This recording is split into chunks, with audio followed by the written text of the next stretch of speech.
Hello everyone. Hello my girl. Hope you're still there. Welcome to the stream. Another day in Teyvat. Busy trying to enjoy my leave whilst listening to my girl pour her heart out because she misses me. I miss you too, girlie. Let's go find some treasure.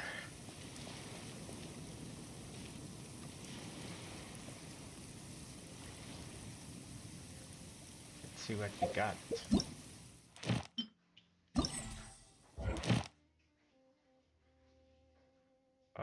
It's gonna be deep.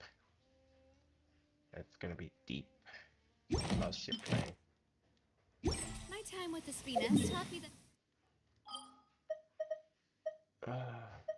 Okay. Let's see, where is the Solar plane?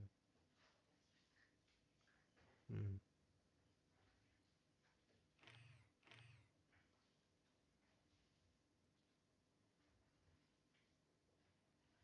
Where's this place?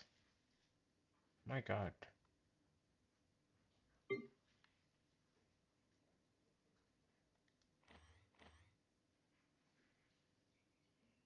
I'm so lost.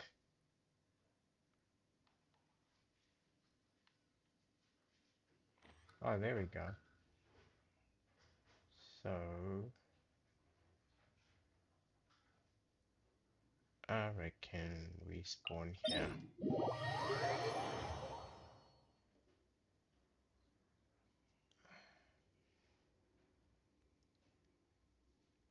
Hope everyone is doing great. Let's see.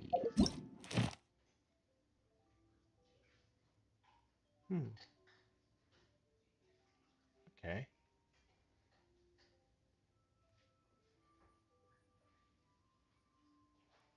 Actually looks like spa for a bit. Actually. There we go. Right here.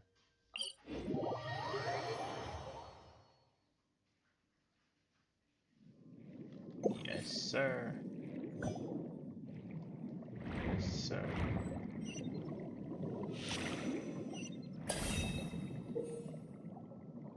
Ooh.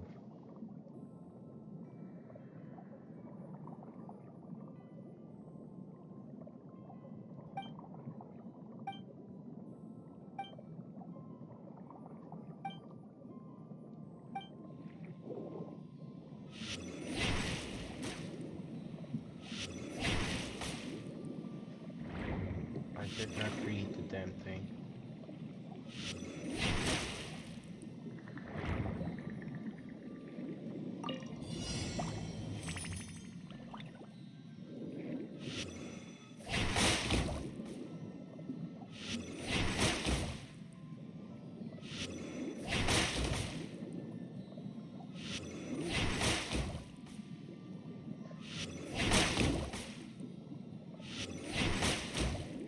Uh-oh. What's that?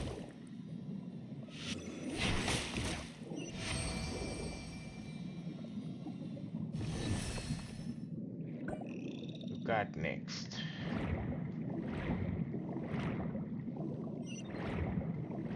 Oh, some help?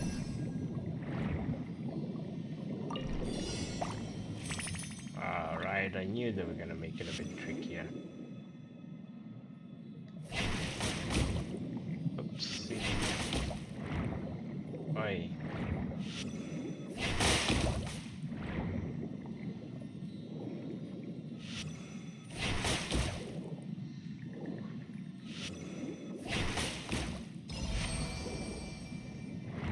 See that?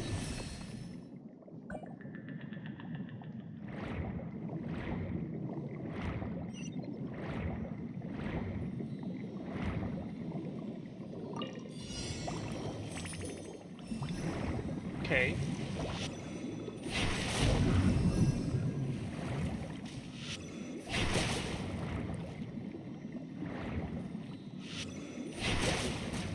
Nope, we don't.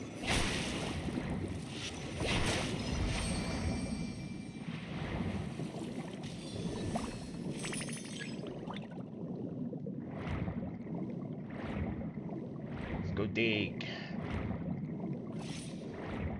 What's that?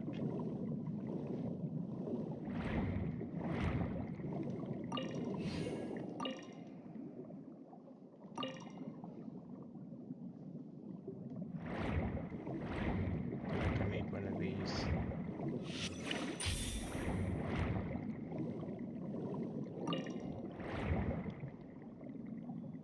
Hey Kieran, how are you?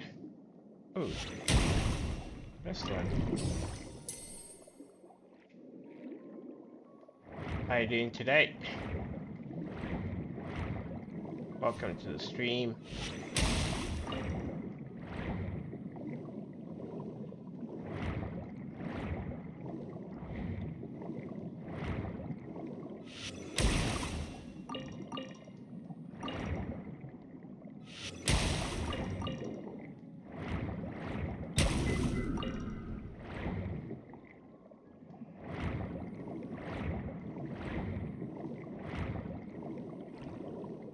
Weird.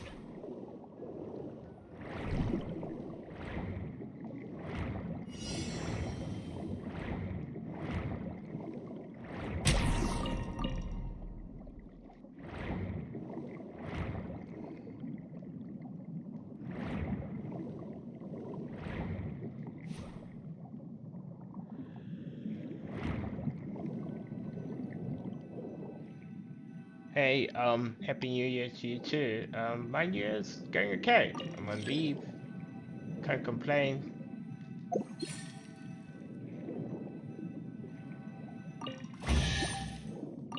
And how's yours going? Mine's going pretty okay. Can't complain, honestly. Oh yeah.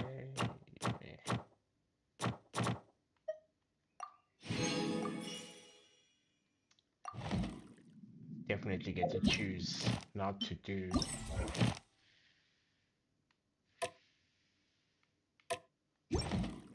Wait. 17 hours. Okay. Do you play as well, Kieran? Is that how you pronounce your name? Kieran? Or is it Kiran?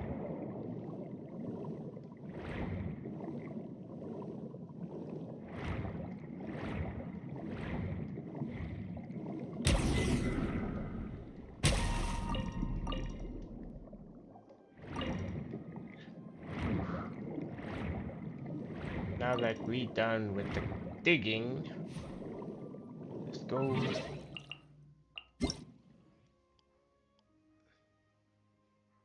Ah, awesome, awesome, awesome, awesome. Strivines. Happy birthday, Wanderer. Um, awesome, that's awesome.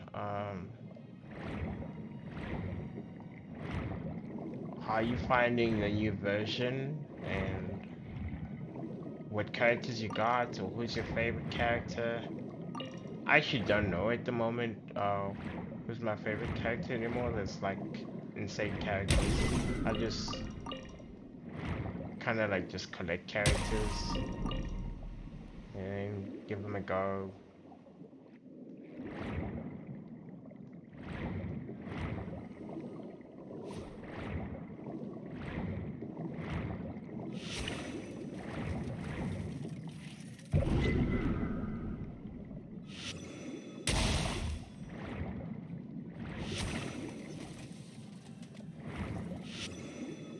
Come shoot. Shoot. Are they afraid?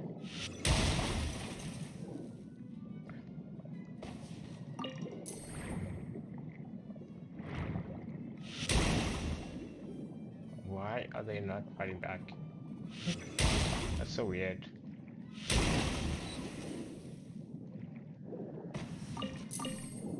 Anyway, it's 3B for us.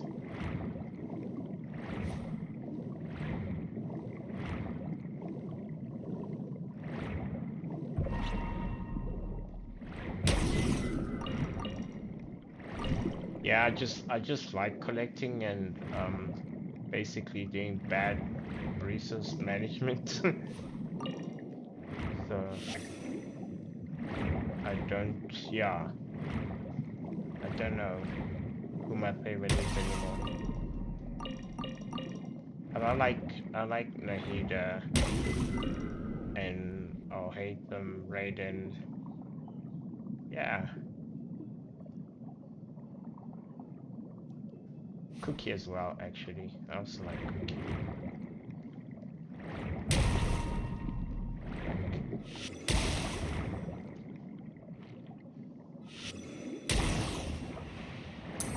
Go. Okay. Let's see. No, we're not talking to anybody.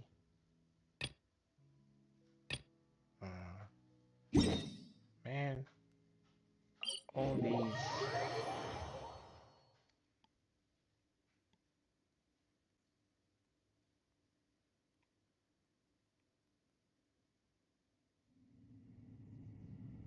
Nice. Yeah, I kind of do the same, to be honest. Just pull new characters or try and get them. Be all sad when I don't. And okay, yeah, yeah. I tend to do the same, to be honest. So, it's just what it is, I guess. I mean, Bennett will kind of always be there, but I'm honestly liking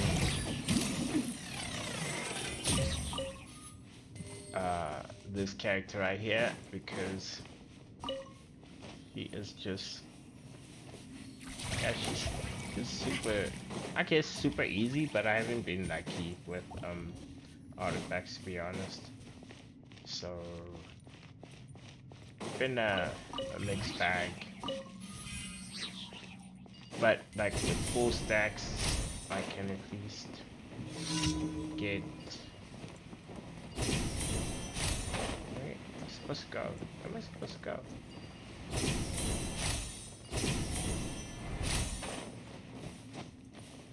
Okay, there we go. Take that.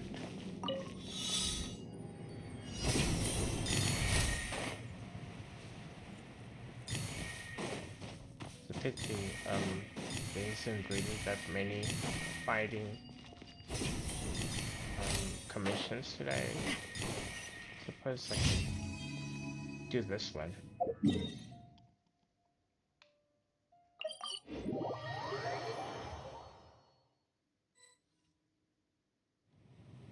Sunglasses are great at keeping the Like sand out of your nobody eyes likes so you can see Chi your Chi. way. I Except at can't night. think of anybody who, Then you can't well, see I anything haven't at all. seen anyone say they like Chi Chi anyway. So yeah, I don't know. But we just change characters. I don't like getting this thingy here hit, so let's just switch to these characters. That should work, I think. Happy to fly. Not that it won't get hit, because these guys will always throw stuff at them. The bond is strong. Yeah, there we go. Got hit. Got hit. Damn it. I see everything. Oh no. How heartless. It's like, don't touch it. Just don't touch it. Take it easy.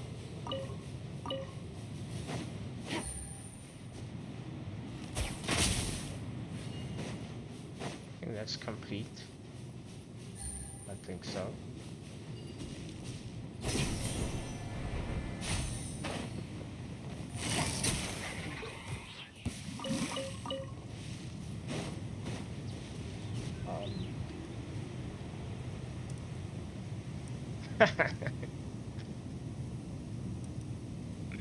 Yeah, I I think, let me see, how many times have I got to Chi? I've gotten Chi only once. So I've been lucky, but this one, this one has been my worst. Well, this one and why do I? Um, where is he? I think D-Luke. D-Luke has been bad, yeah. And I think Kaching as well. Kaching.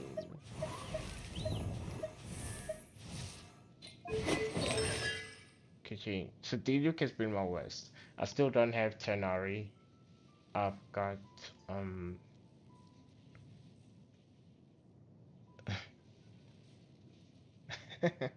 nice.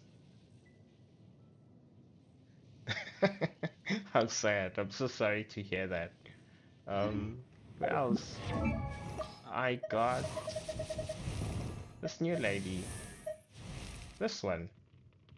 It's not even built, but I know I got.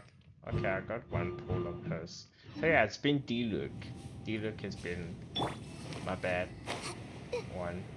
So guess I've been lucky Let's for begin. now. Another problem. Busted. This way. Terrified. I guess this is it. So yeah, how do you feel about the abyss? Oh, you never. Wow, wow, that is interesting. I don't mind Diluc to be honest. Um, I find him okay, so I don't mind him.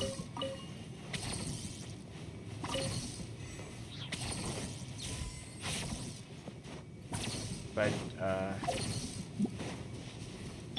yeah.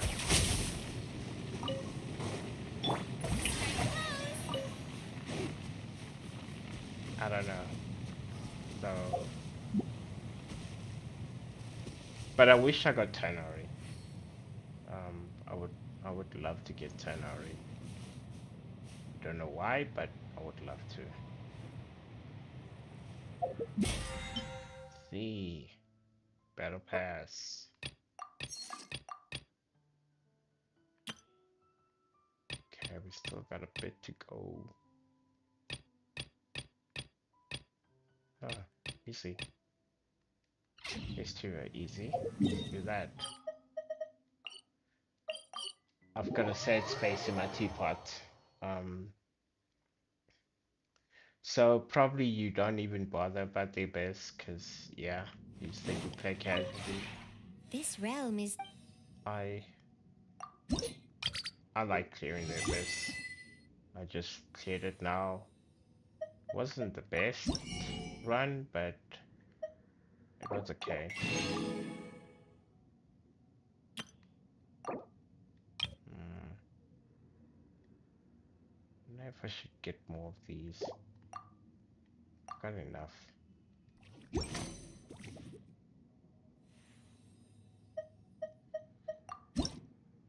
And I never created any.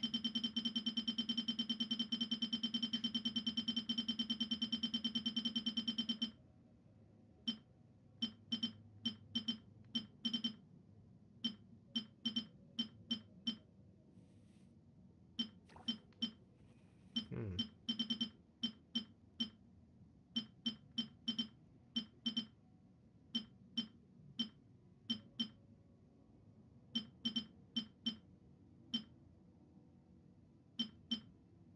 Guess I'm still gonna be making these.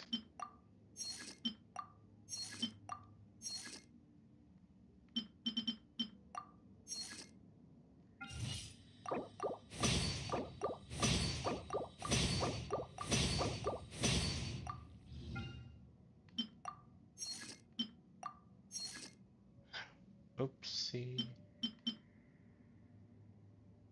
Running out.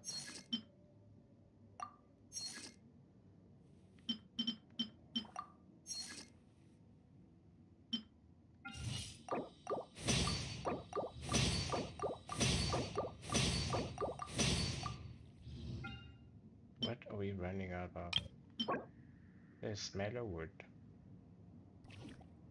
Okay.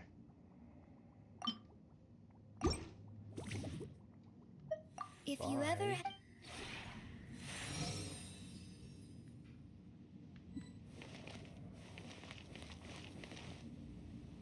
So yeah, my space is kind of empty at the moment. Nothing built yet, nothing happening on it. I'm not gonna do anything at the moment. I'm so terrible for stuff.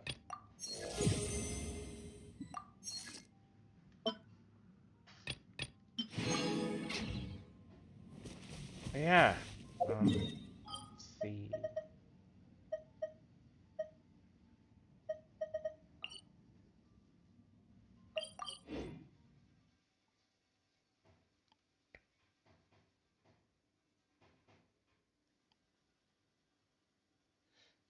Are you looking forward to getting Cloud Retainer? Uh, I think she might be quite nice to use. Don't know. We'll see. But that Garming dude is also nice.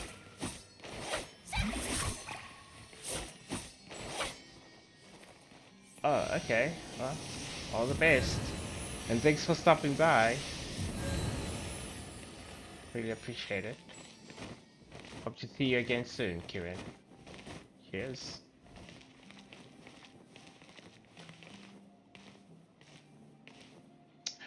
Oh, I see. I see.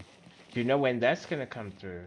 I'm so skeptical of weapon bannings. I mean, I've been lucky with the Mist Splitter and Raiden's weapon, but yeah, I haven't been lucky anywhere else. I think those are the only two weapons. And the claim of a day, I think I got that.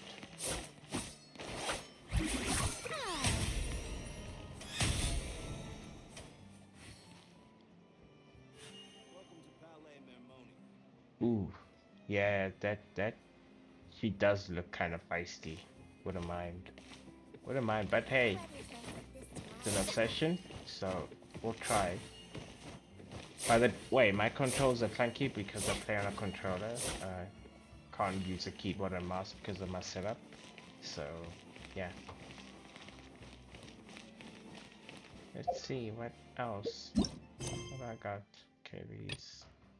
Oh yeah, I need to finish this. So let's go do that. Let's go do that.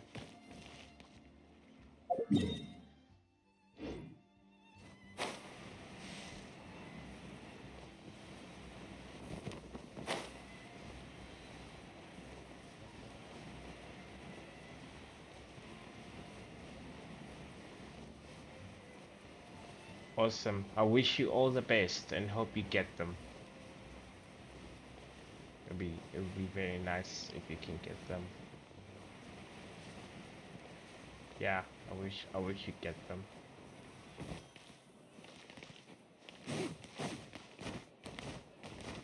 I would personally like to get C2 Raiden. Alright, see you next time. Thanks a lot. If you get a channel, I'll look up your name and see if you get a channel. I'll subscribe to your channel. Good morning. Alrighty. Xavier said Take yesterday care. afternoon went Enjoy. well. Yeah, and how about you, Ayaka? What were you up to yesterday? After we split up, Ayato went to see Udex Nervillette at the Palais Mermonia. I was originally thinking of going with him, but he said he could manage it himself. He told me to go see the sights around Fontaine and to enjoy the local culture. So I rode the aquabus with Yoimiya and visited the opera house on Aranias Island. Yeah, you wouldn't believe what we saw there. Two mechanical puppets that were dancing together. You've already seen them, right? Thank you, thank you. Thank you for that.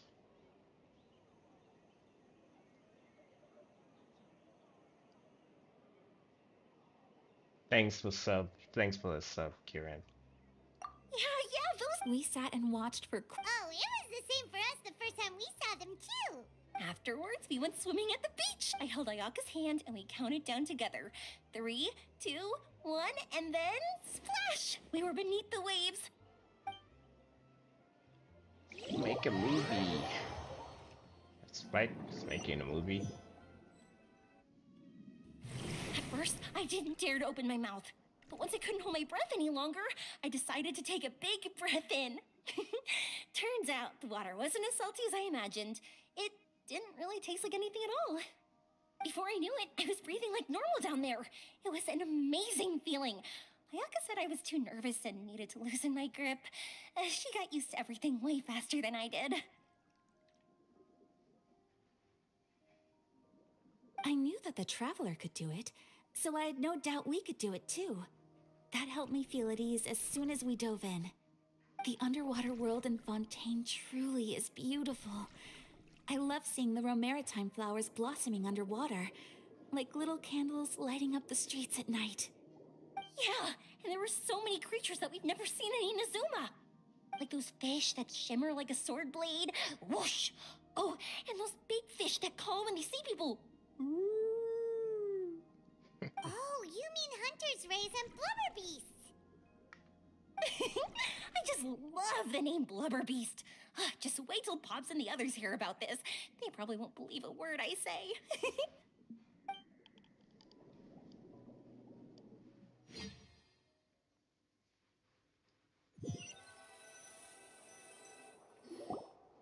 Yoimiya was down there for quite a while. It was dark before we finally rode the aquabus back to the city. I figured she'd want to sleep in today. Yeah, even I was worried I wouldn't be able to get up. I still felt like I was drifting in the waves when I went to sleep last night. But as soon as I woke up today, I remembered that we'd all be shooting a film together, and I was ready to go. Speaking of the film, where's everybody else? My brother and Xavier were speaking to the restaurant owner about using the place as a filming location. They should be here soon. As for the others, We're here.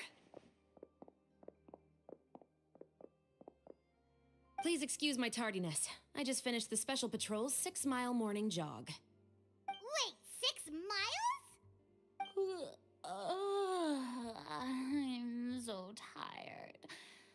I heard you all chatting, so I decided to come down.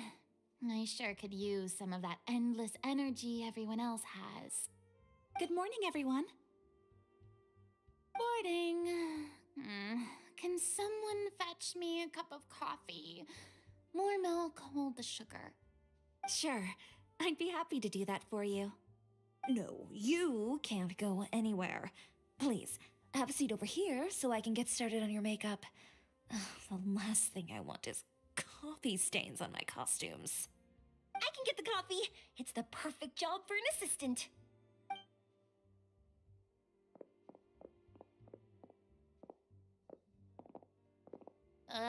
So much energy.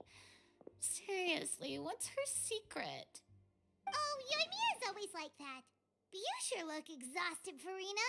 It's because you're not used to waking up so early, huh? Of course not.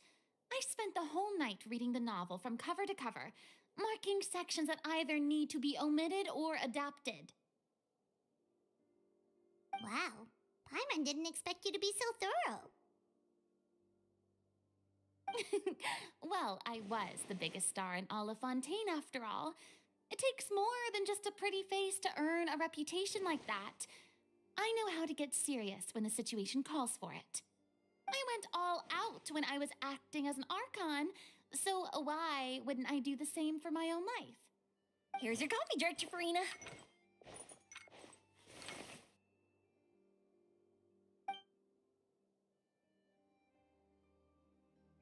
Oh, thank you.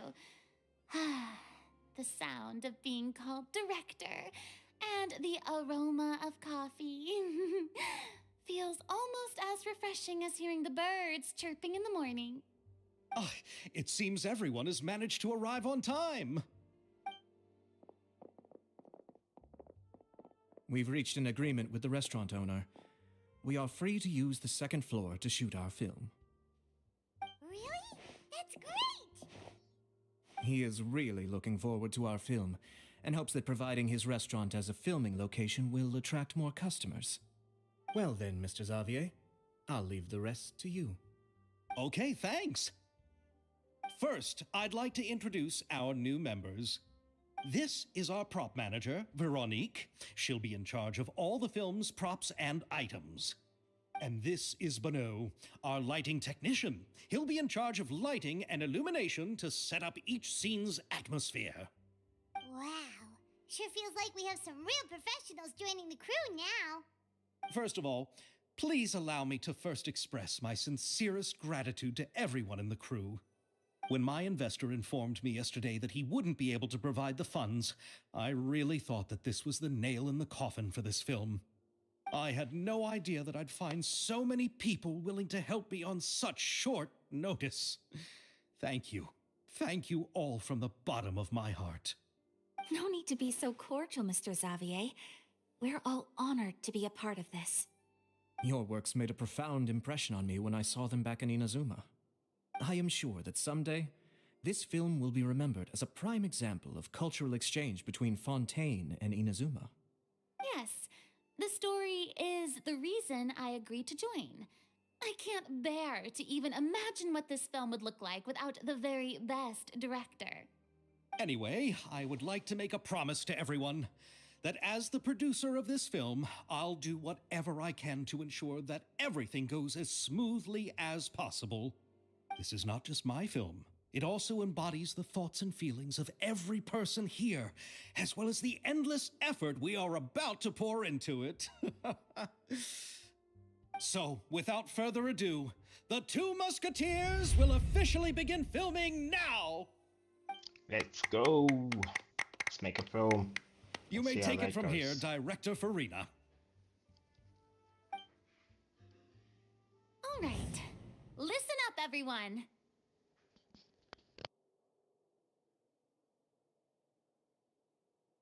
The first scene takes place when the two young musketeers are living at the Baron's home, still unaware of all that is about to happen to them. We'll need props and lighting to set the scene. Our lead actors can go get their makeup done, and extras, please take this time to go over your positions. Whoa. Seems Farina's really kicking things into gear as the director. Is everyone clear? I don't want anyone traipsing around the set like umbrella finches. All right, cameras will start rolling as soon as the set is ready.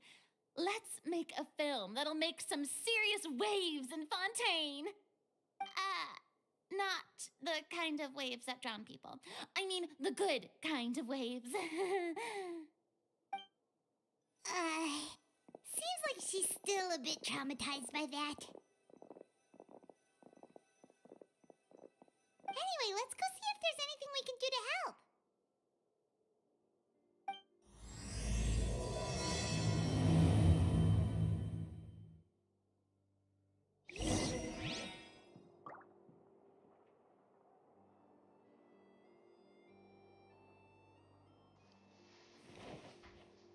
Looks like there'll be lots of people. Let's start with the happy one.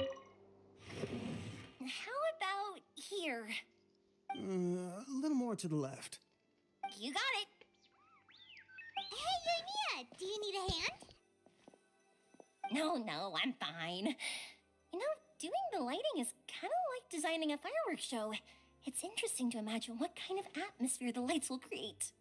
I heard that the Traveler will be operating the camera and Paimon will be the clapper loader, right? Those roles are just perfect for the two of you. Really?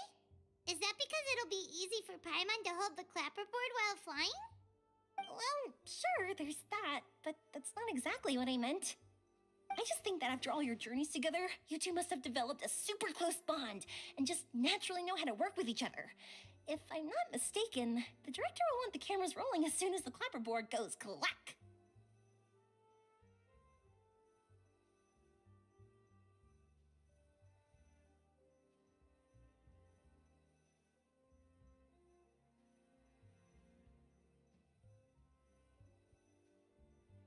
Oh, I see.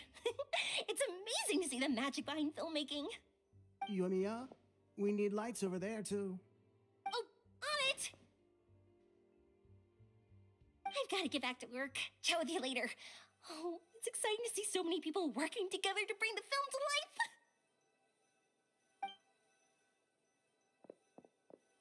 Seems like Yamiya's really getting into it. But she was right. We do have a super close bond, don't we?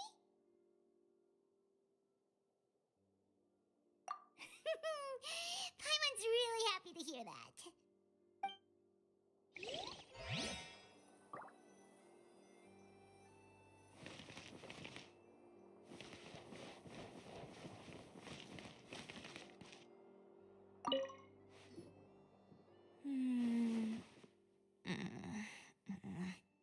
Ayaka has mentioned you to me before.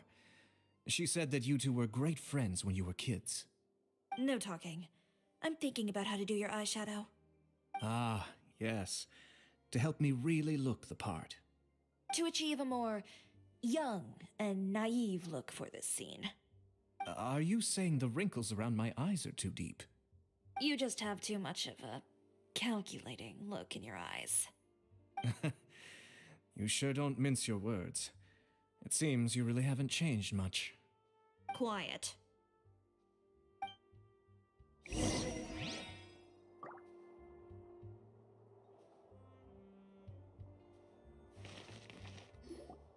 So, this is a real musket? No, it's just a prop weapon. Not bad. Have you seen a real musket before? Only in books and newspapers. I made this one based on the relative shape and proportions I saw in reference images. When we're filming, some special gunpowder will be applied around the muzzle, which will help create the flash and smoke effects of a real gun being fired. Which means it'll be up to the actors to portray the recoil. That's right. The sound effects for gunshots will also be added in post-production. Thank you, Veronique. I think I know where to start now. However, the musket's gears and firing pin could still use some work. Adding some wear on the metallic components will make them appear more realistic. Also, be sure to rub the muskets with some oil each time before we start shooting. That'll give the impression that the firearms have been well maintained. Good point. You seem to know a lot, Miss Chevres. I assume you use these types of firearms on a regular basis? Yes, I perform routine maintenance on my weapons every day. Just like we as people need to eat and sleep, muskets need to be cleaned and maintained. I also perform similar care for my sword every day, and familiarize myself with its shape and weight, to the point where it feels like a natural extension of my body. Yes, this way, our weapons will never betray us in the heat of battle. Yes, well said. It seems we have the same philosophy on this topic. Oh, sounds like they found a common interest to talk about. Though these props differ from the muskets I use, I can still give you some pointers. Good. I look forward to your instruction. First and foremost, never point the weapon at anyone, regardless of whether it's a real or prop weapon or whether you're holding it or it's on the table. This holds for any time when you're not actively engaging an enemy. Okay, understood. When aiming the musket, extend your arm so that it's level with your shoulder and use your eye to look down the weapon's sights. Like this? Not bad. Now, try saying your lines. This is the end of the road for you. Good. Now turn your body a little. That way, you'll give your enemy less of a target to work with. And relax your shoulders. Here, allow me to demonstrate. This is the end of the road for you. Huh. That's so dope. Excuse me, Miss Chiori. Director Farina, there's something I wish to discuss with you. Oh? What is it? Like this? Yes, much better. What do you think?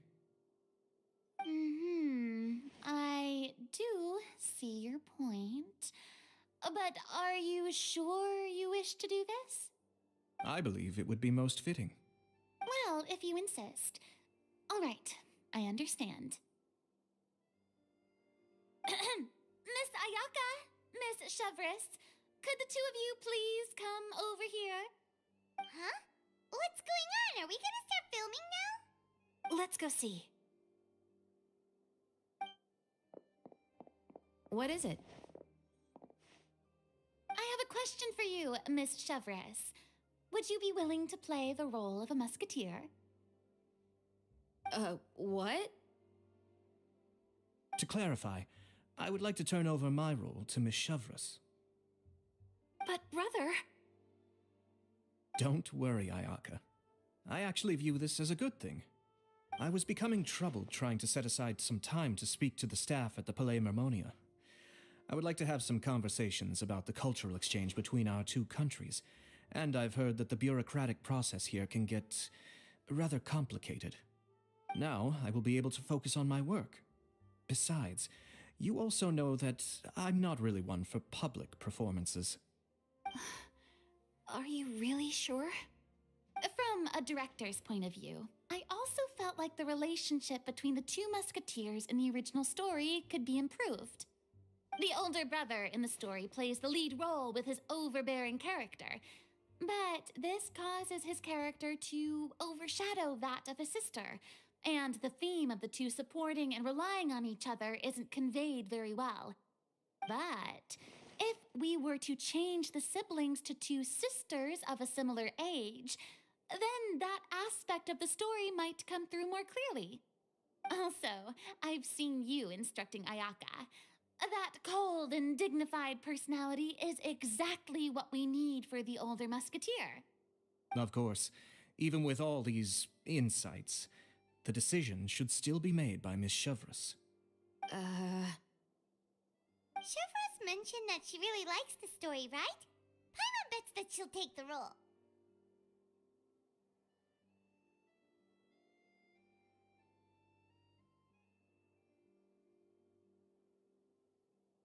All right, I'll take the role. Good. It's decided then. I'll get started on making edits to the script. We'll also need to make some immediate adjustments to the lighting, props, and costumes. I have a feeling that our adaptation will be even better than the original story. You're doing a great favor for me, Miss Chevres. You have my gratitude. Don't mention it. I like this character, so if anything, I should be the one thanking you. Well, since my brother is the one who brought up the idea, I suppose there's no need to worry. Let's go, Miss Chevres. I look forward to working with you. Please, just call me Chevres.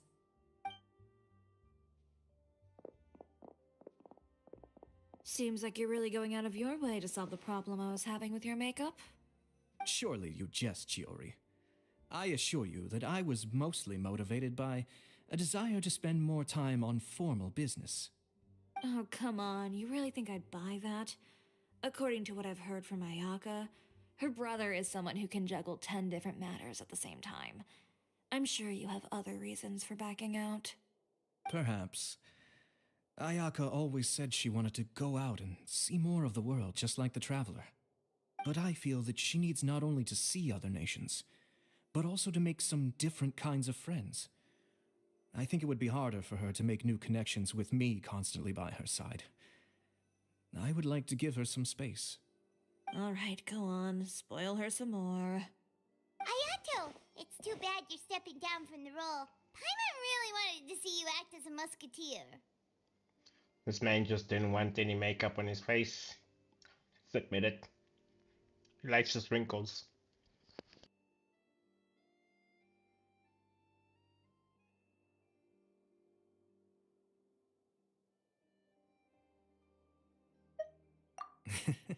No need to poke fun at me.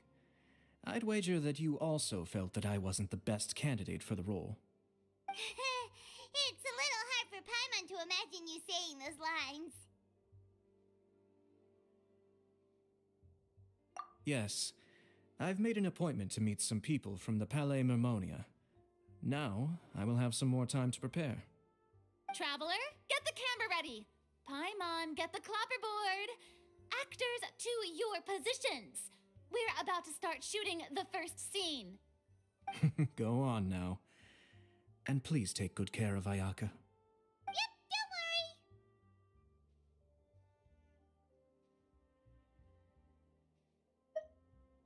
Thank you. I look forward to seeing the film when it's finished. All right. Now that that we're all here, let me help set the scene for everyone. The first scene takes place when our two main characters are still living at the Baron's estate. They've been ostracized and verbally abused by others in the household, but they still have no idea why.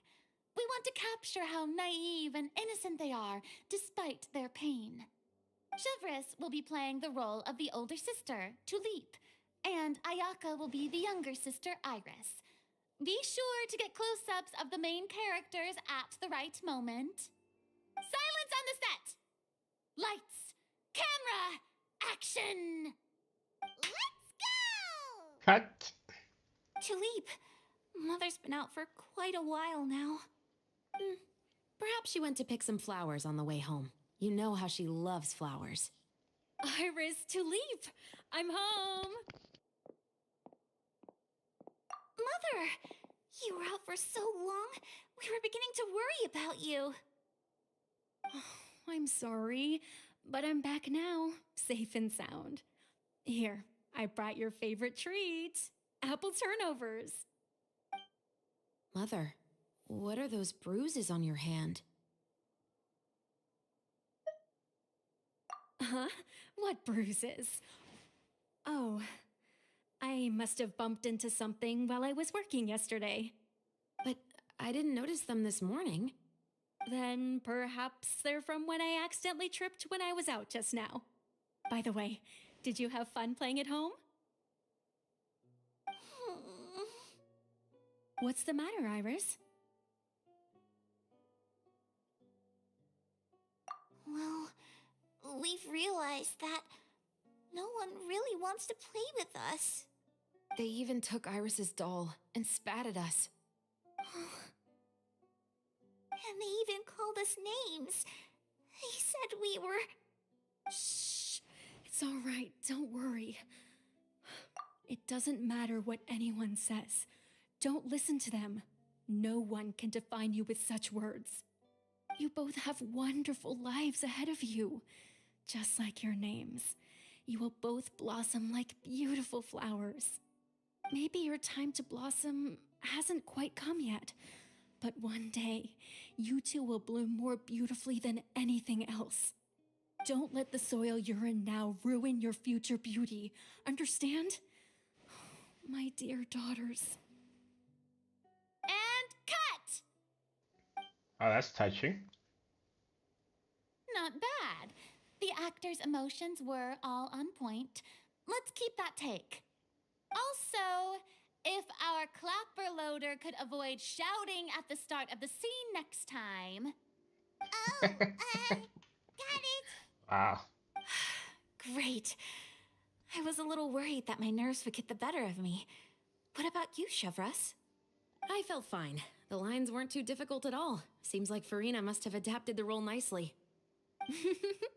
You two were great. I couldn't tell it was your first time acting in a film. You should have more confidence. Thank you for your encouragement. Positions, everyone! We'll move on to the next scene after we try a few more camera angles.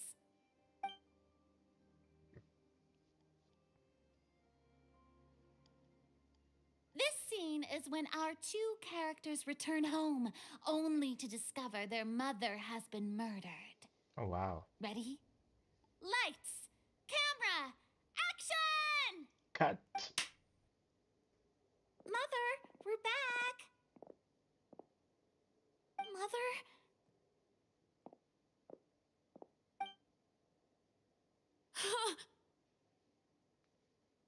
What's Better wrong, get this one Tulip? right. Iris, stay away! Huh? Why? What's... Mother! Mother... She's...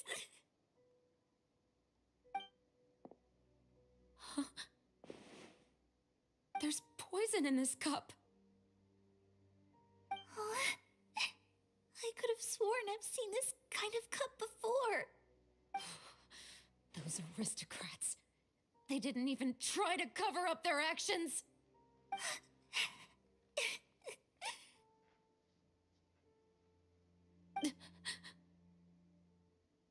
Iris, we need to leave this place. Leave? But now that Mother is gone, where can we even go? Cerberus is Anywhere. not even crying. All I know is that we can't stay in this house. Ayaka's dope. But are we just going to let them get away with this? We'll have our revenge, I promise you. Just not right now.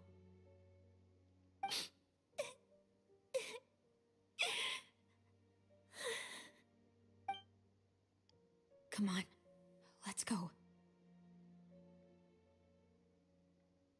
No, wait. We can't just leave Mother here like this. At least let me leave this rose with her. That's why we went out in the first place. To buy her this flower. All right. Goodbye, Mother. We'll avenge you. Someday. Geez, so they just gonna leave it like that? And cut! Beautiful! Great performance! Oh my, you're so amazing, Ayaka! And were those real tears I saw? How did you do it? I was surprised too. Thank you for the kind compliments.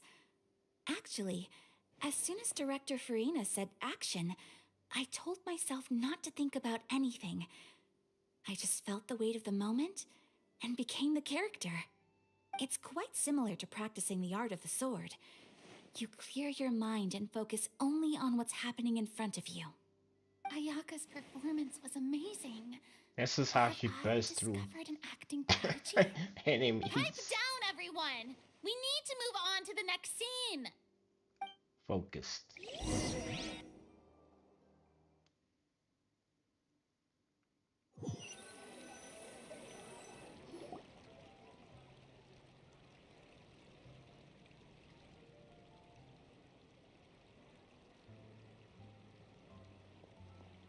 Huh? Are we done already? But Paimon wants to keep playing with the clapperboard. How do you feel, Traveler? Is your arm sore from holding the camera all day? Good work, you two. You too, Shivers. You were quite the actress today. I've read this novel many times before. I have a good grasp of my character's mindset. Anyway, do you remember my request from yesterday? Oh, right! We were having so much fun that Paimon nearly forgot! You have a case where the murders seem really similar to the cases in the novel, right? So, how are they similar exactly? In the story, the main characters grow up to become two musketeers, always using their guns to carry out their revenge. And on each of the victims, they place a rainbow rose as a signal that they've returned.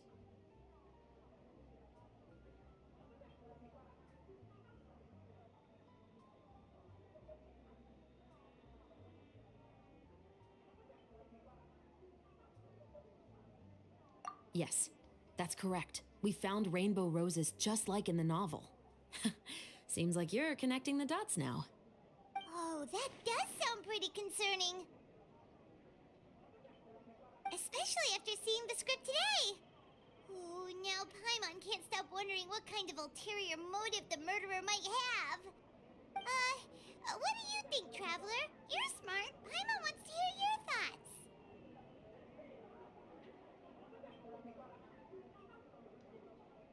Good. On behalf of Fontaine's Special Security and Surveillance Patrol, thank you for your dedication to justice. There's no time to lose. We should start investigating right away. Follow me. Huh? Right now?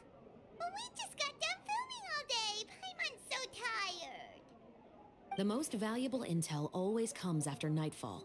They are like small, remote islands in the middle of the sea. If you don't stay vigilant, you will pass right by them in the fog. That's how one of my favorite books always puts it, at least. So where are we going right now? Let's start by checking out some workshops that sell mechanical components. If the culprit is making their own weapons, it's very likely that they'll visit those sort of places. I like meters. We just less trouble there.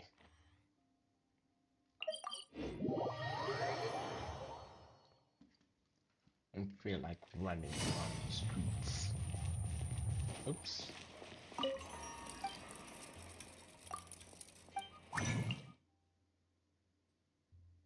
Hmm.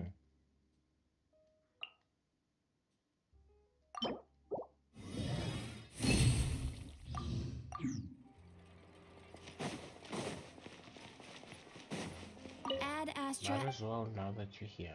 Thank you for complete. Ad Astra.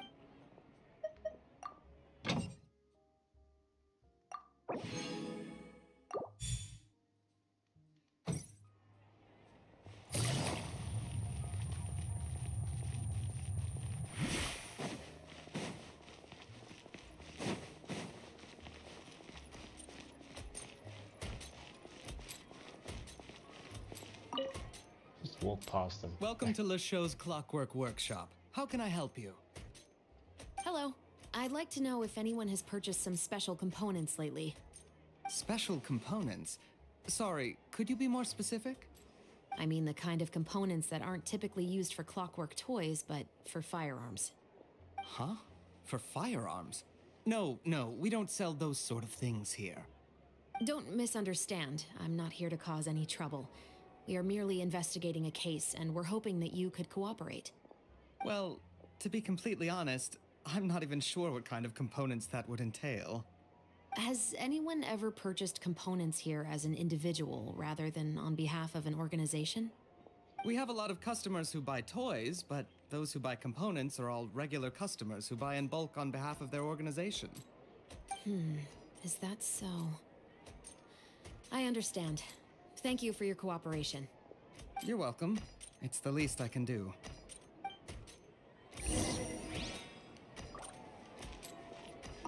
What does this man actually do?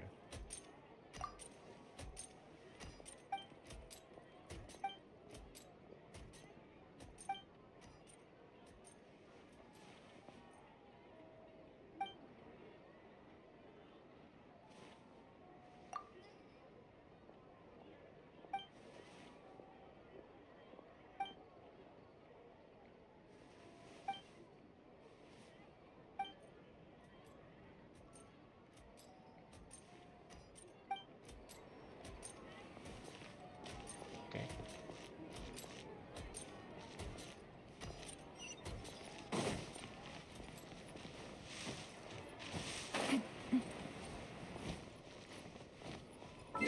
Gosh, no.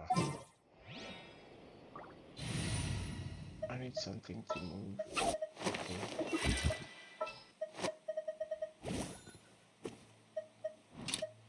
Are you sure it happened? Of course, I'm sure.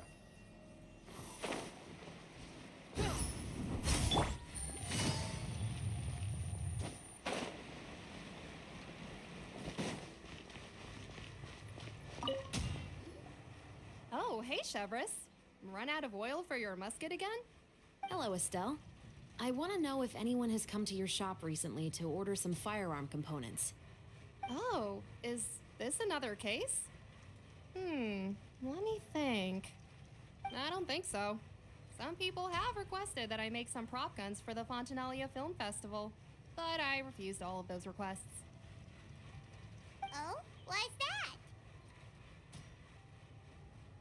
Because there's no profit! I only make things here that can do some real heavy lifting. I don't have the energy to make some new molds just for the festival. Then has anybody come specifically looking for mechanical components? Well, I usually sell off my scrap to the Fleuve Cendre. I don't typically give them to one specific person. I understand. Thanks for your cooperation. Don't mention it. Always happy to have the Musketeers' patronage. Seems like we haven't found any leads to go off yet. Yeah, unfortunately. All right, let's head to Fleuve Cendre next. Huh? Are you sure? People might not be so thrilled to see the captain of the special patrol there. You think so, huh? Then I guess you don't know. Huh? Know what? that I grew up in Fleuve Sandra. Interesting.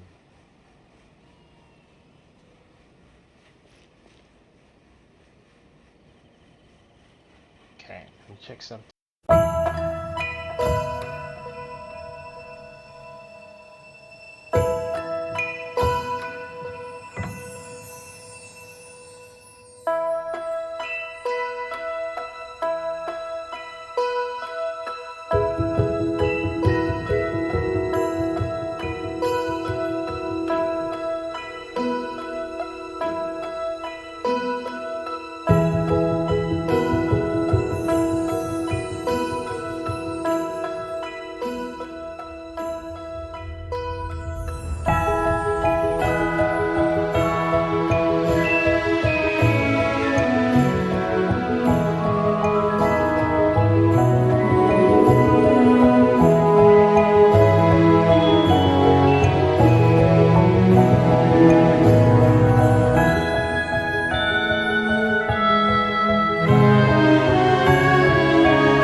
Okay, that should be a little bit better. I don't know.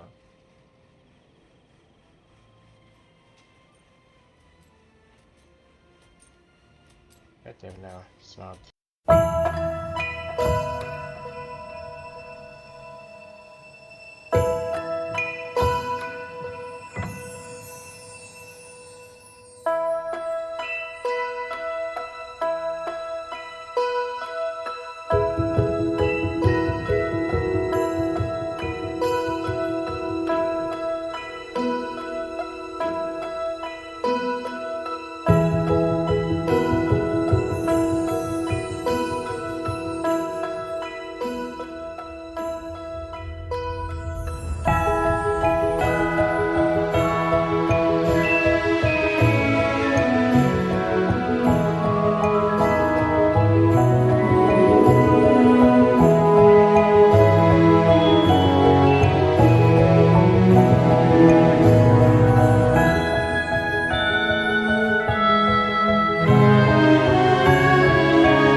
Good roll.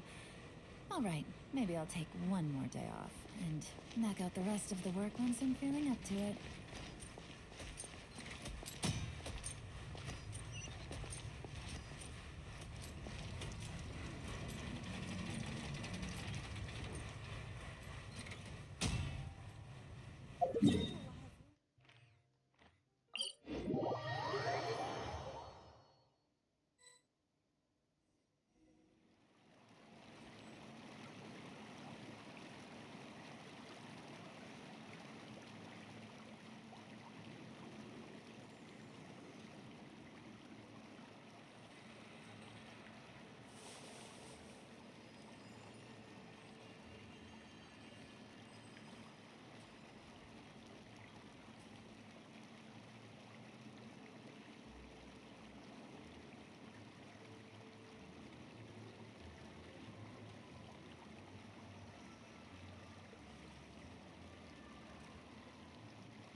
Navigating the world is a whole lot easier with a few different identities to choose from. Need me to come up with some for you?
Okay, let's go. Yikes.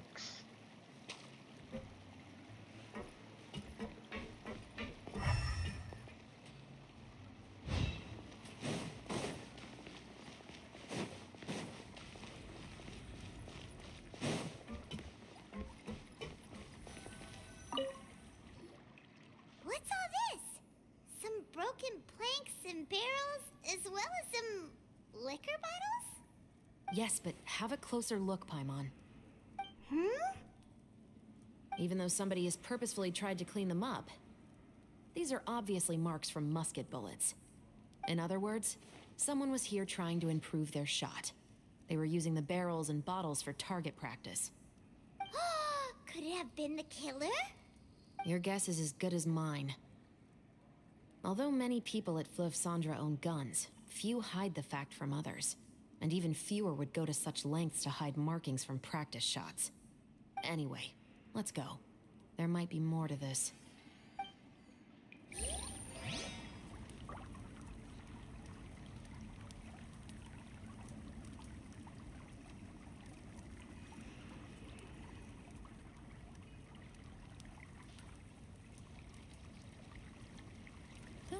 Good roll. All right, maybe I'll take one more day off and knock out the rest of the work once I'm feeling up to it.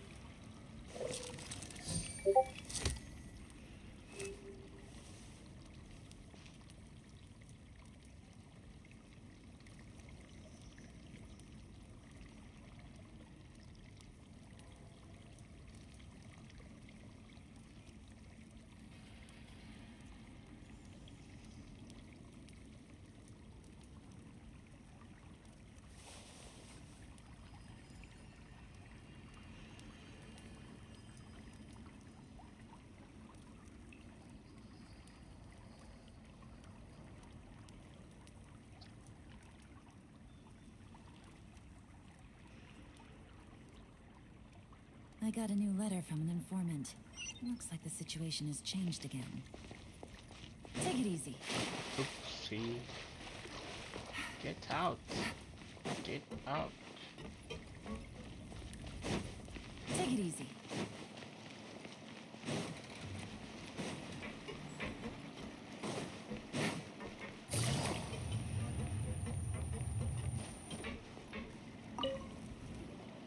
Hello, I'd like to ask some questions. I don't know anything. Don't worry, I'm not here to arrest anybody. You say that now. It's the truth. Here, take this as my guarantee. Wait, did Paimon just see what she thinks she saw? Is the captain of the Special Patrol bribing a citizen?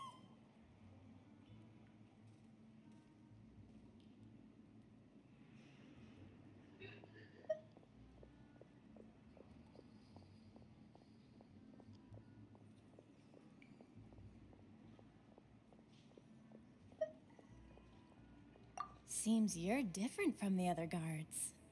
What do you want to know? Have you heard anything related to muskets in Fleuve Cendre lately? Anything at all? Muskets, huh? All I know is that about 2 weeks ago, we started hearing some loud noises at night. So loud that it's been waking me up. Were they gunshots? Possibly. It's hard to tell around here. Someone's house collapsing, a pipe exploding somewhere, it's all the same. But the noises I'm talking about definitely happened after I fell asleep. Do you know where the noises were coming from? I don't remember clearly. Is it that you don't remember, or that you need to think about it some more? You tell me. Then please, think about it some more. She's giving her even more aura! Corruption is everywhere. The noises came from the end of the Southern Waterway. I came out and had a look for myself when I wasn't sleeping well, but I didn't dare get too close. That's all I know. All right, I'll take your word for it. Thanks for the pâte de fruits.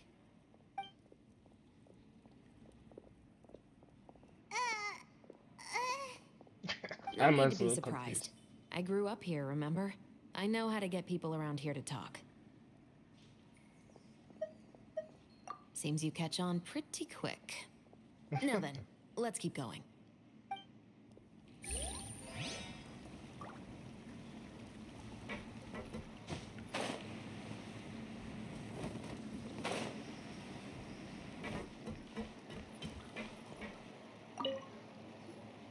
It's been a while, Tetro.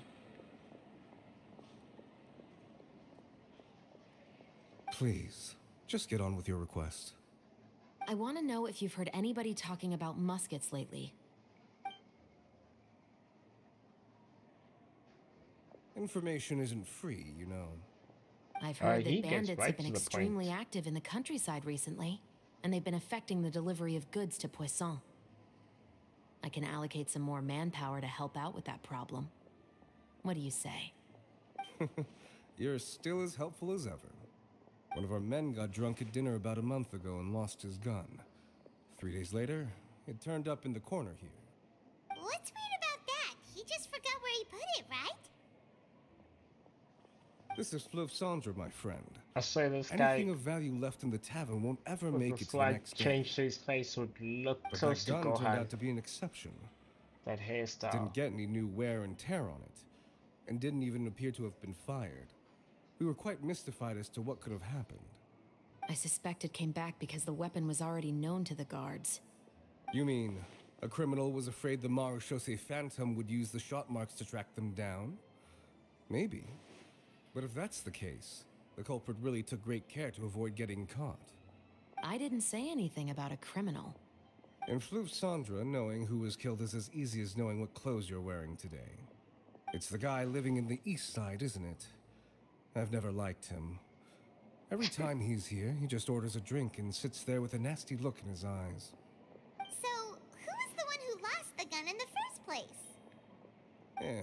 Don't bother. Even if you ask, he wouldn't admit to owning a gun to some strangers. Not to mention the captain of the Special Security and Surveillance Patrol. He's right. I know you grew up here, Chevres. Even though you're on good terms with the Spina, you've still been gone too long.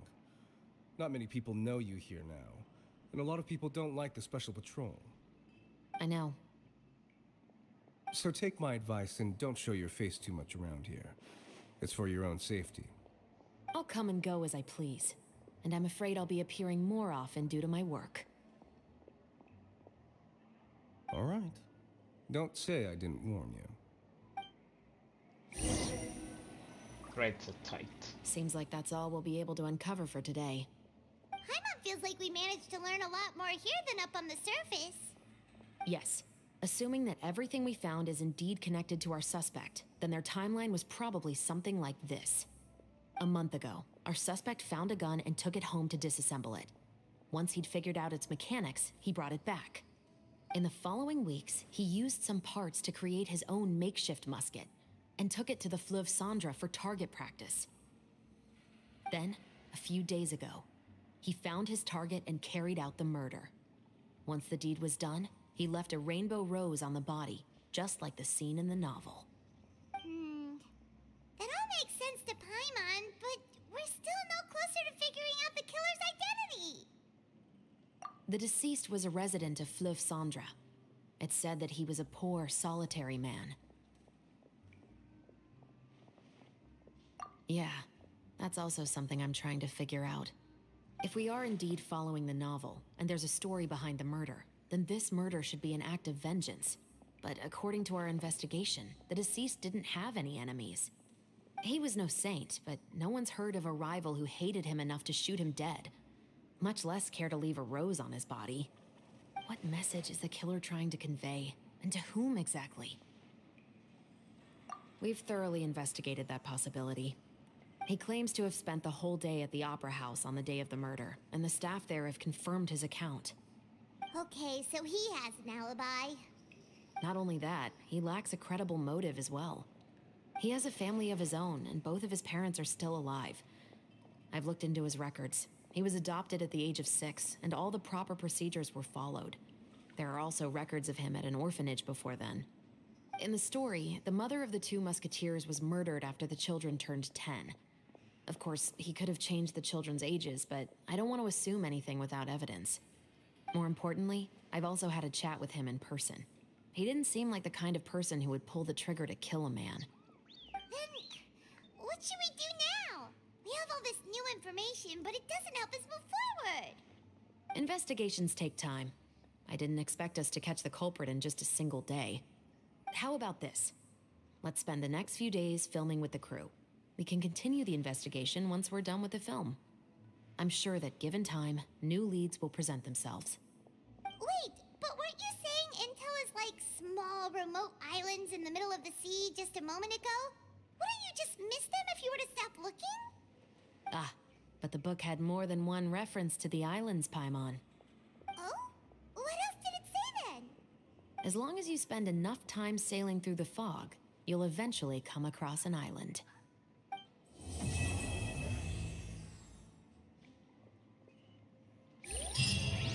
Okay, so what's next?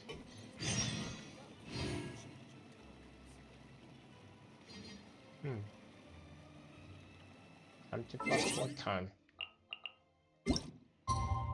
Because we can. I can never get this right. 806 it is.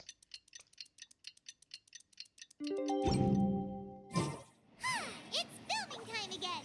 Our schedule is jam-packed for the next couple of days too. What's this?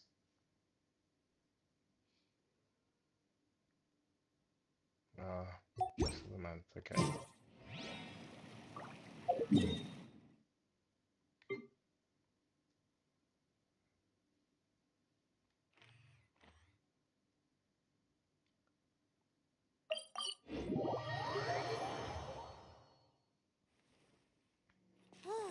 Anyway, let's head out and meet up with the others.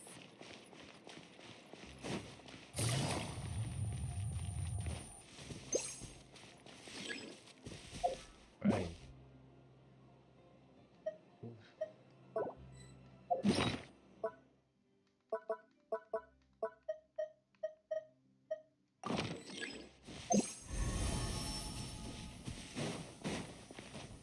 Cypress wood.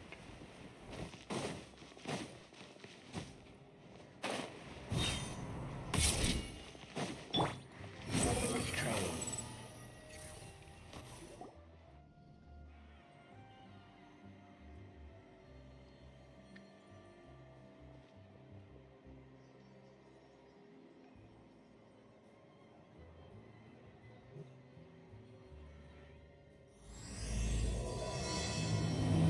No lanterns through fog.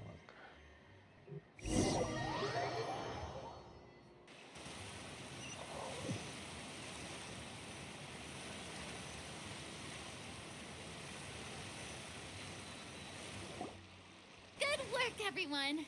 We're looking to wrap with our 2 main ladies today. I can already smell our success. What do you mean, looking to wrap? Oh, aren't you the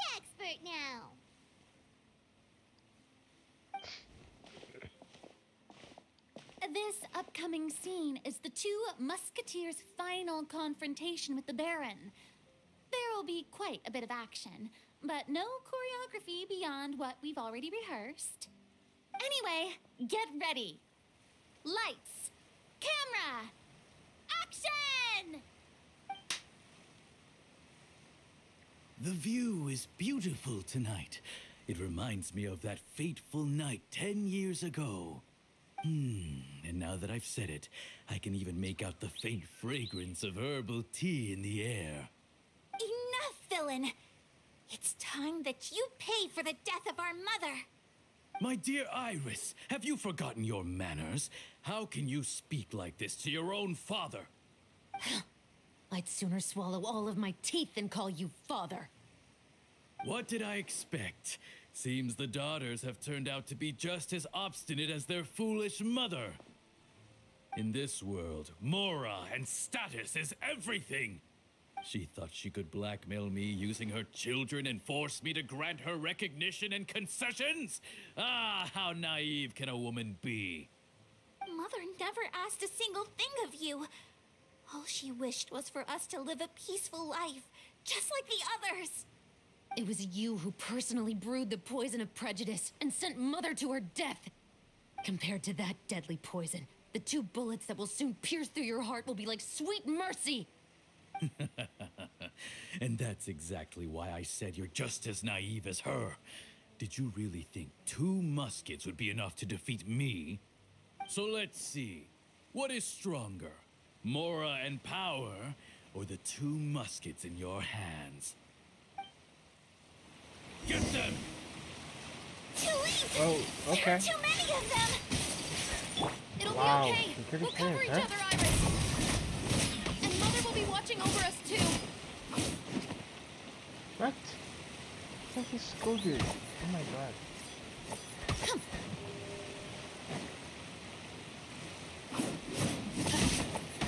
Oh wait, can we see all of this? 88 over 90? Okay, that's interesting. Hold on. HP scaling. That's interesting. Noblesse. Okay. Ah, can't do that.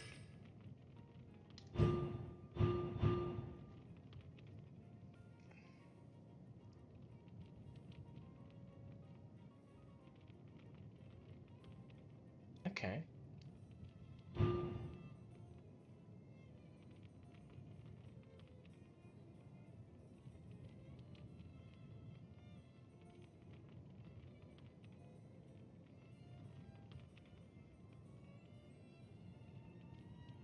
So wait, scales an attack and HP, perhaps?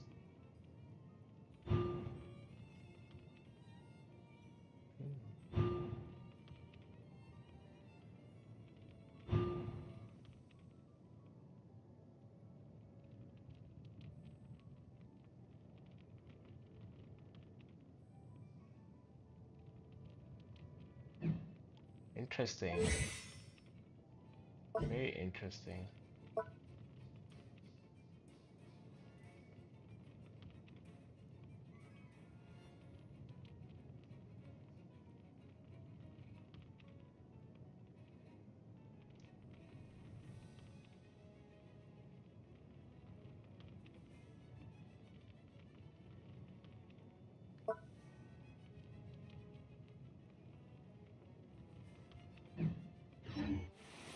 Wow.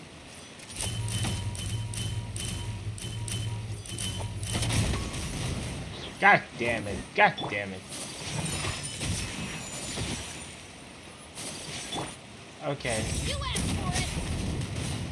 Wow. Wow. Okay. You've lost. To think I'd lose to my own 2 kids. Is she gonna be a 5-star? We are no children of yours, and we'll never call that place our home.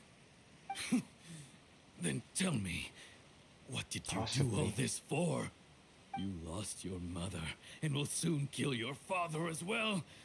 What will you gain in the end, other than sentences for your crimes? We will gain our long-awaited justice. Bam. Bam. Leaves a flower. It's over. Finally, it's over.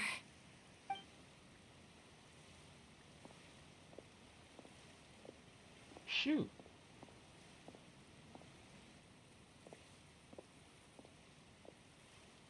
So, where will you go now, Tulip? I'm not too sure, Iris. Maybe somewhere with lots of flowers? After all, Mother always did love going where the blossoms were. What about you? I want to go visit Mother's grave. Yeah, that's not a bad idea.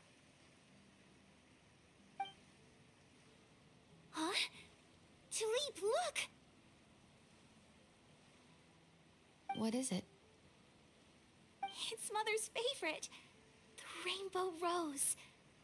Look, it's blooming again.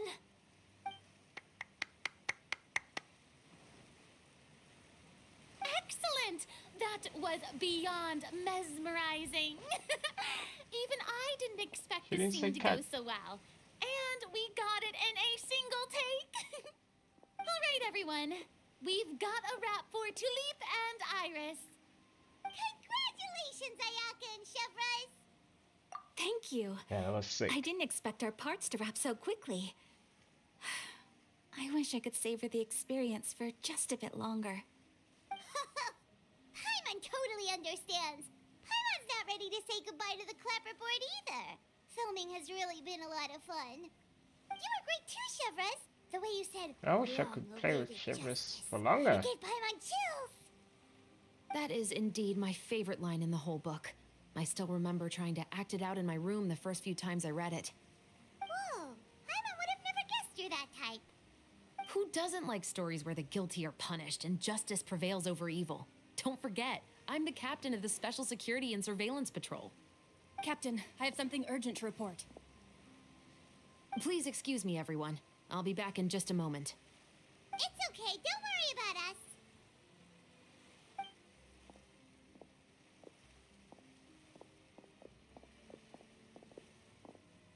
Oh? Was she whisked away by work already? I was just about to tell her how great she did. It seemed like some urgent official business. Then perhaps we should thank the stars that we were able to wrap both of your parts so quickly today. Switching around the filming schedule would have been a real pain. Anyway, I actually came over to let everyone know that we're all done for today. You can go home and get some rest. And one last thing, Miss Ayaka.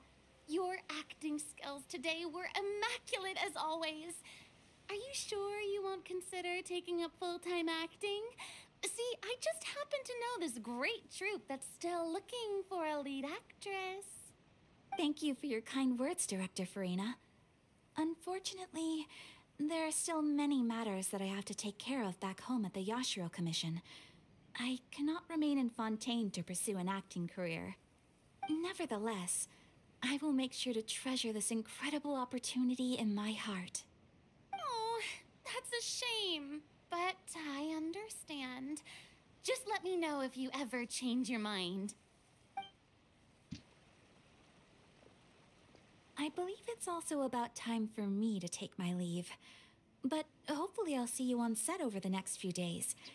Even though my part's wrapped, I'd still like to swing by and help out the crew. See you tomorrow, Traveler and Paimon. Yep, see you tomorrow.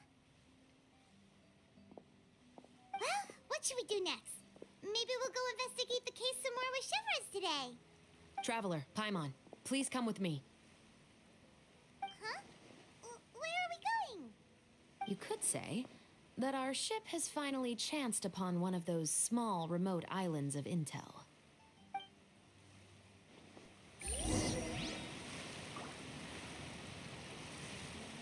I need those flowers. Take it easy. Need these.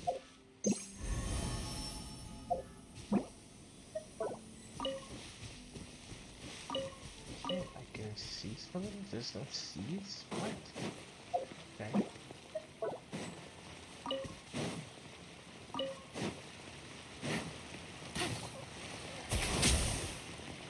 Got one. Beast.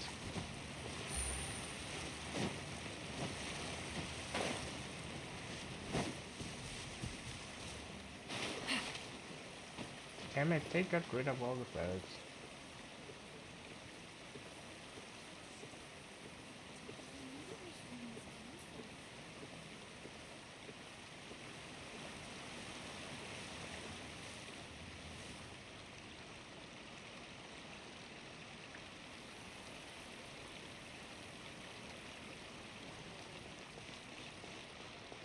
Let's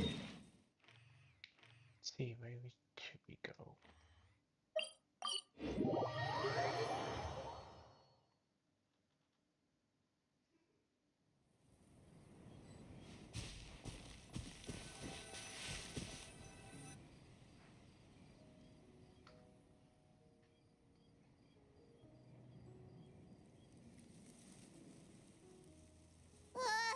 Paimon's exhausted. Paimon definitely didn't expect having to float this far after a full day of filming. So, Chevrolet, why did you take us here?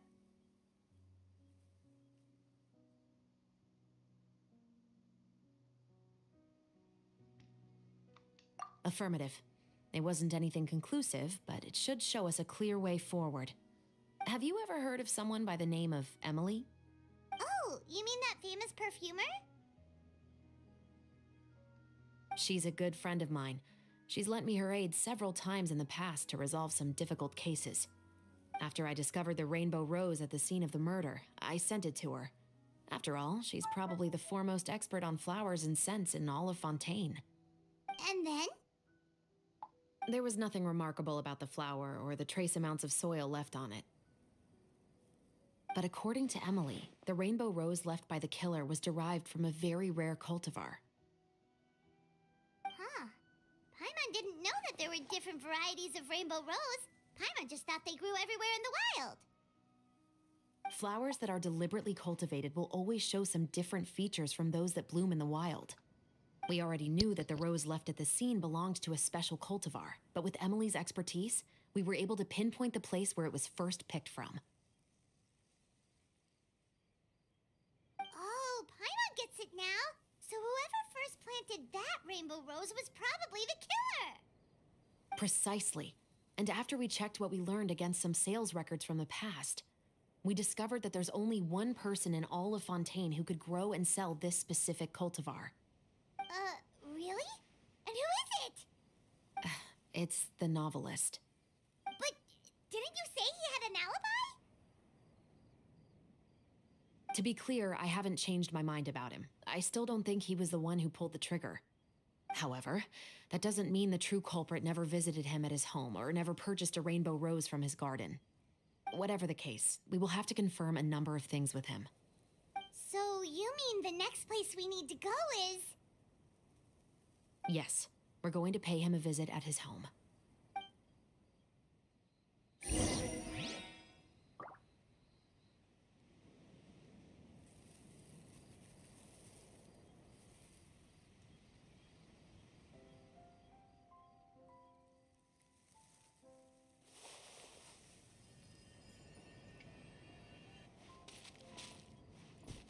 Let's go, let's go, let's go.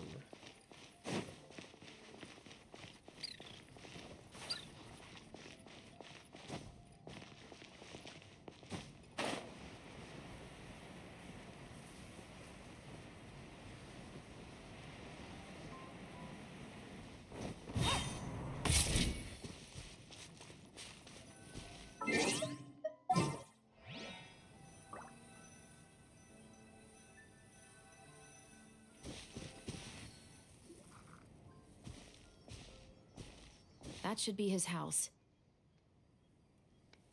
There are so many Gardamex stationed around the place. That's pretty unusual, right? According to what he told me last time we spoke, he hired them so he won't be harassed or disturbed. Huh. So there are a lot of flowers in his garden, but Paimon doesn't think we'll be able to pick one without alerting the Gardemex. Right, which is exactly why I think there has to be a special connection between him and the killer. So, should we knock? Just wait here for now. I'd like to take care of a number of those Gardemex first. But they're so far away. How are you planning to do that? Don't forget, Paimon, I'm actually the real-life captain of the Musketeers.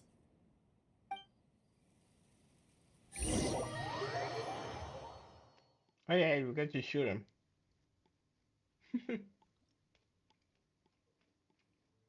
So this is what the event was preparing us for. Okay, cool.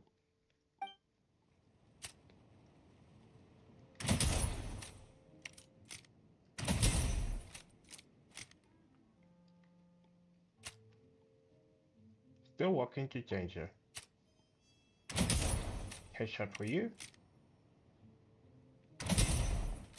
Oh, these things are stupid as hell.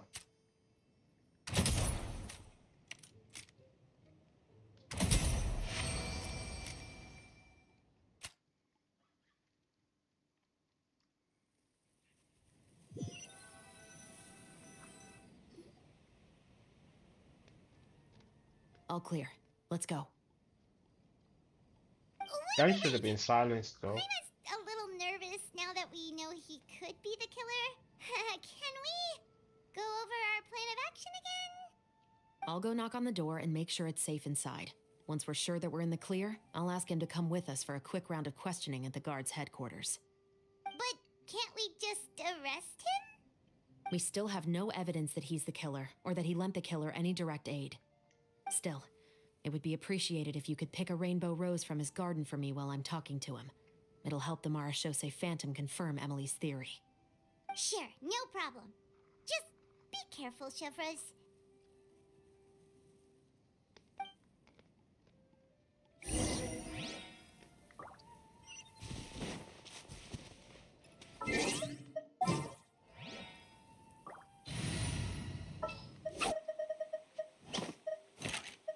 Need the help of an elder, huh?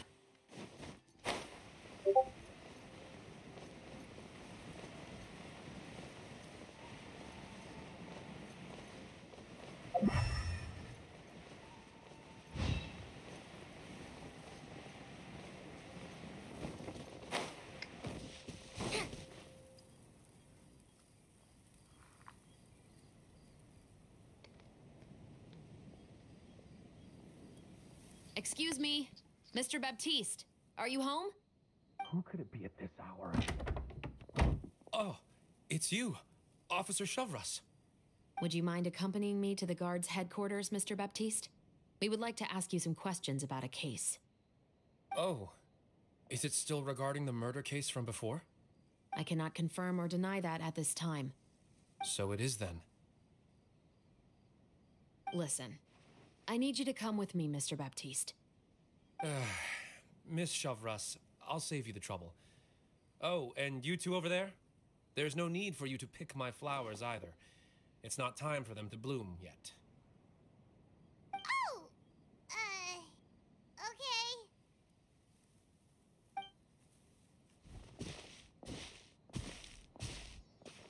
By saving me the trouble, you mean... I will confess, I was the killer. Huh? He just admitted he's guilty!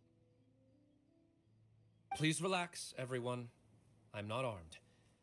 The musket you're looking for has been buried in my backyard. Then it's my responsibility to inform you, Mr. Baptiste, that everything you say right now will be used as evidence for the inevitable trial. Yes, I am perfectly aware of that. I must say, I hate this feeling. Oh? Is it because I confessed? Or because you've been proven wrong? Both, I suppose. For the same reason as the one I wrote out in my novel, of course. I did it to exact revenge. I know you haven't figured out the link between the two of us. Had you done so, I'd have been taken away to the headquarters a long time ago. But that won't stop me from always remembering his grotesque face. After all, he was the one who killed my mother. Your mother is still healthy and well. You know, I was adopted as a child. I was referring to my birth mother. That was never recorded in the orphanage's records. Please forgive a 6-year-old child for concocting some lies to protect himself after watching his mother die right in front of him. So, your novel, it was like a record of your life? No, of course not. It was a work of fiction with many embellished parts. But I am indeed the illegitimate son of a wealthy and influential man who abused his power to murder my mother. That part was 100% real. But the man you killed didn't have a Mora to his name. He was a hired assassin, an irredeemable beast who sank his fangs into a defenseless woman just for a few bags of Mora. But if that's really the truth, you wouldn't be telling us any of this now. You still haven't managed to take revenge against your father, the true mastermind behind it all. I never thought I'd hear that kind of thing from the captain of the Special Security and Surveillance Patrol. I'm simply skeptical about your motives. It's simple, really.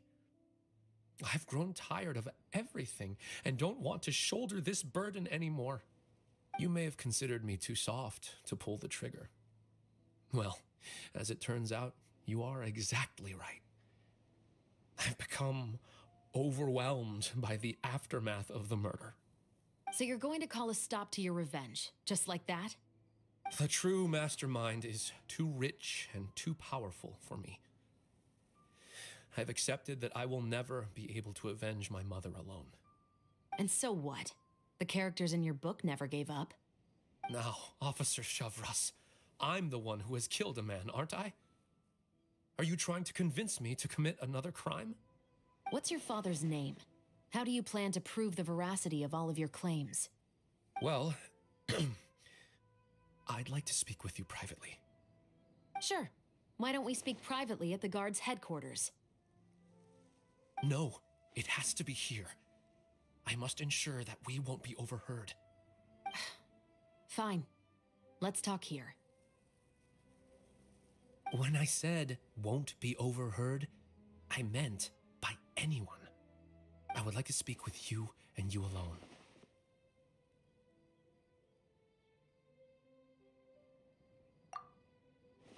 Thanks. I appreciate it. Please stay safe, Chevres.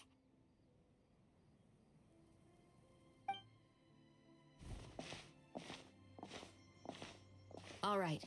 Let's hear it. Will you really believe what I'm about to say? Well, that depends on what you're going to tell me. Fair enough. Fair enough. Then listen closely.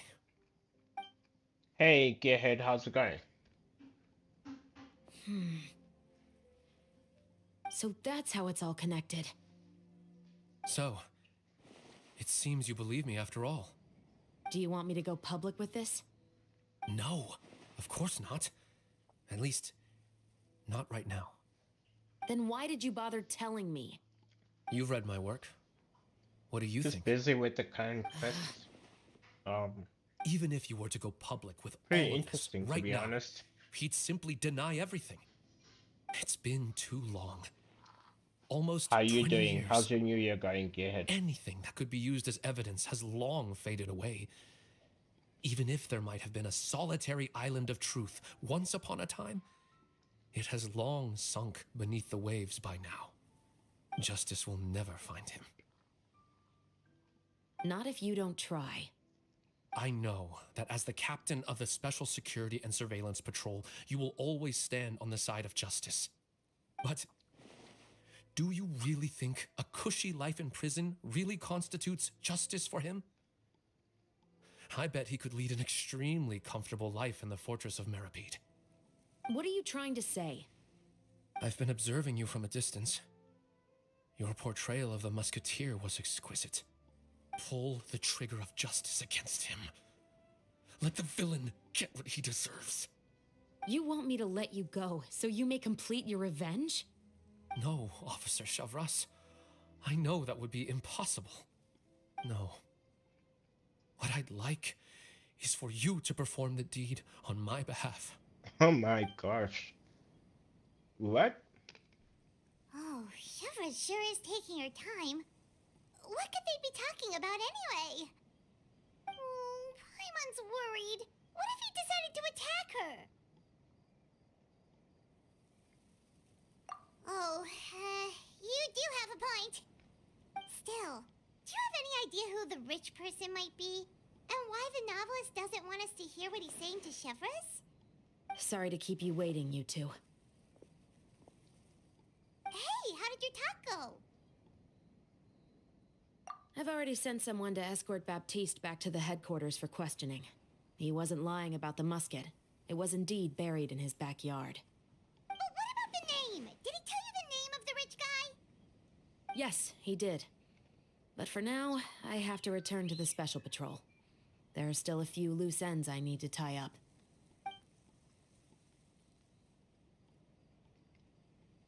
I'll probably be quite busy over the next few days, so apologies if you don't see me on set. All right, Paimon understands if you can't tell us everything you know. We'll just keep an eye on the Steambird then. Actually, there's still something else I need your help with. Mm-hmm.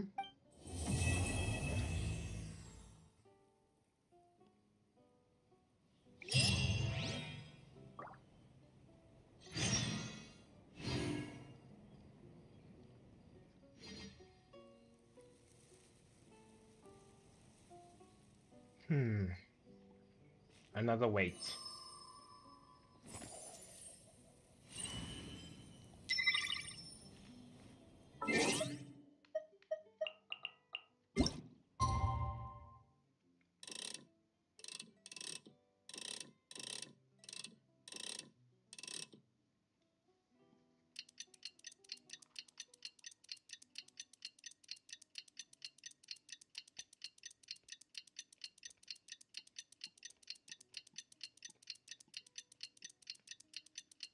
We haven't seen Chevra since that night at Baptiste's place. Well, Good guess lord, there's that no is point far. worrying about...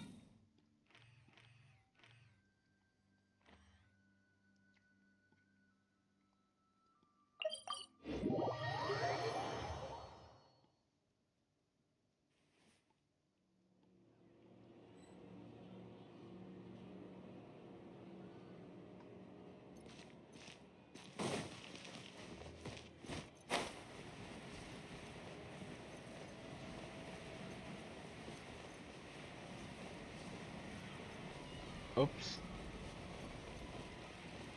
The new players will be jumping on that thing, hoping to land on it.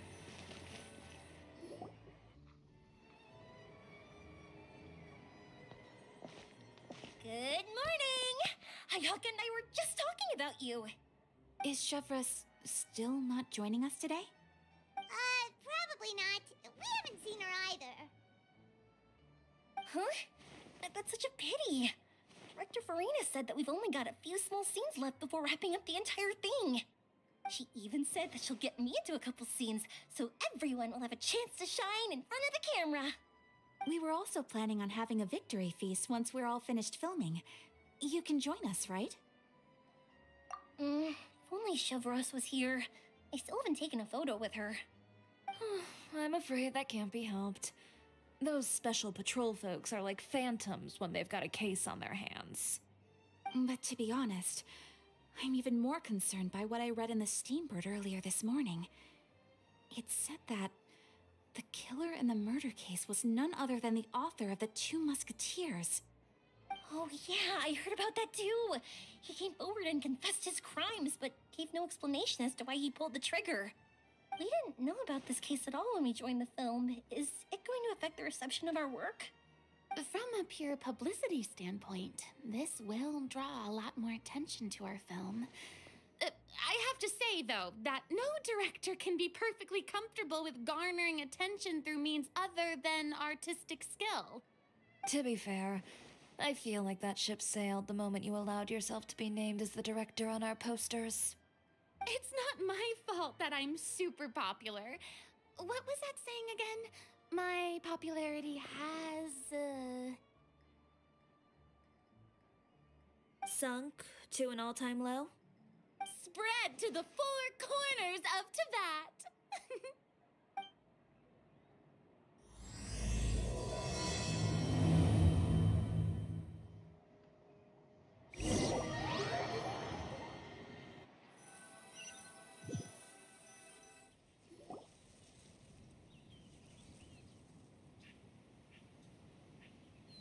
Crazy. This is still a while.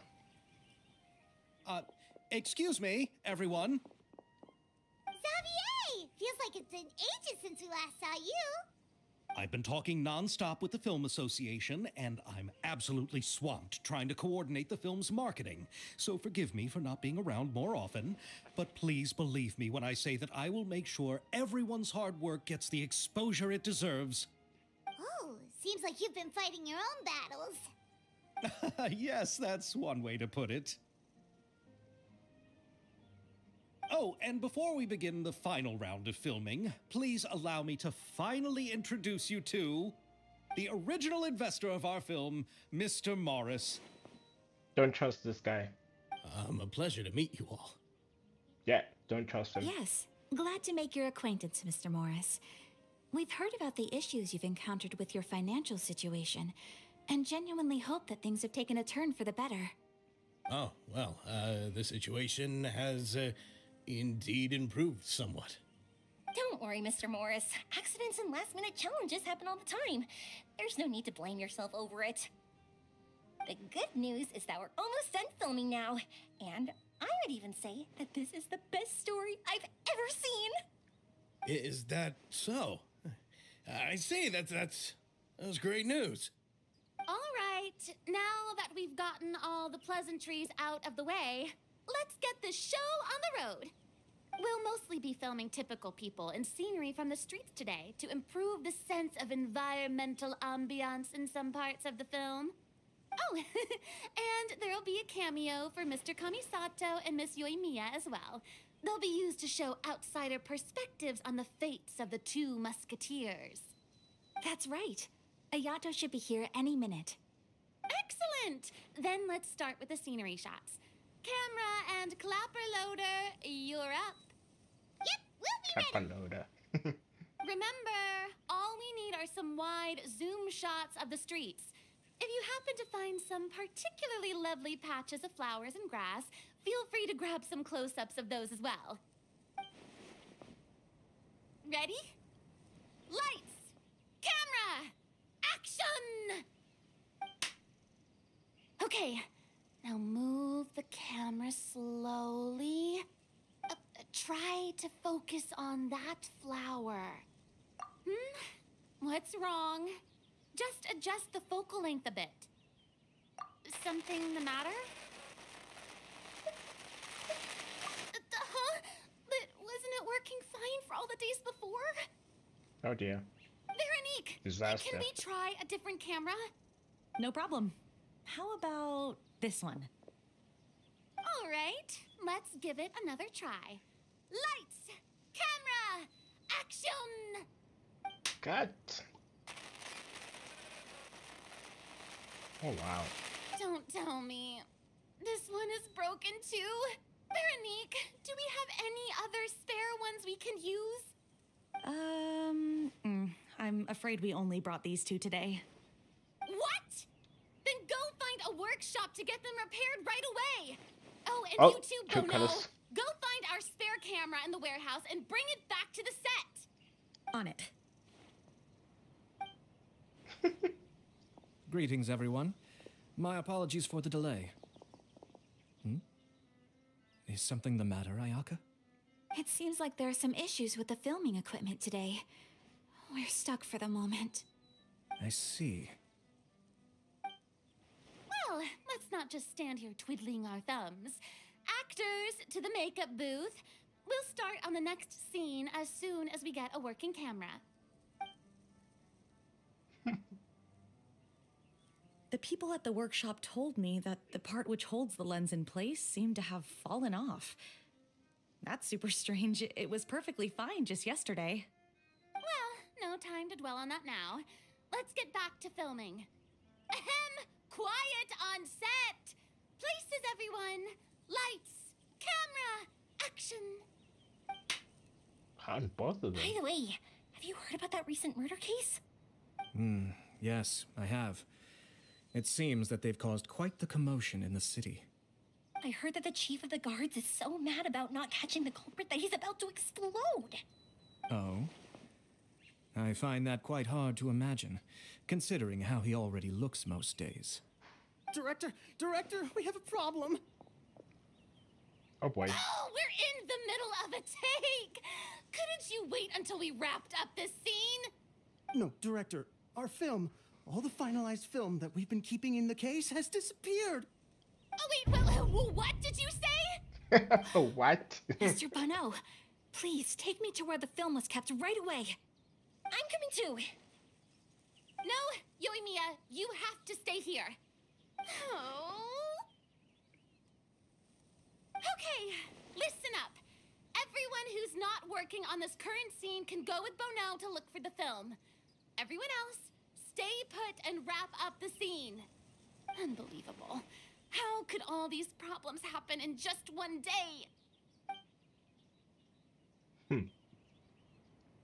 We're back. How did it go? Did you find the film? We found it in the sewers.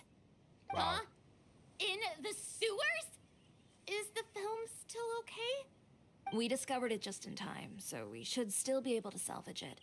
The others are checking now to see if we lost any specific scenes. Oh, you scared me for a moment there. I nearly thought we had lost everything.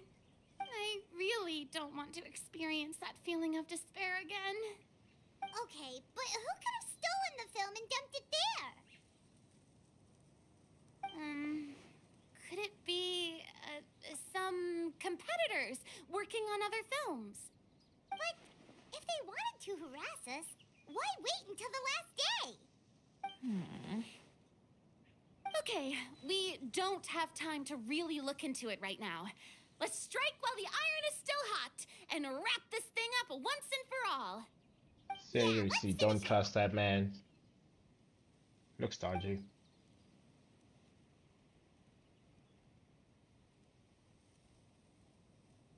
I would like to officially announce that our entry to the festival, The Two Musketeers, has now concluded filming! Paimon is spent. It's so late already. Even though the filming process proved to be extremely challenging, everyone provided valuable and unique contributions to the final product. Thank you all for your dedication and support. And just like Director Farina, I would also like to extend my most heartfelt thanks to all of you. Really, you've all helped me so much. All right, let's save the awards speech for later and hopefully also get some rehearsals in before the real thing. Anyway, now it's time to party! Let's all make our way to the beach and have a celebration feast so loud and fun that even the blubber beast will want in. Party! Paimon wants to party!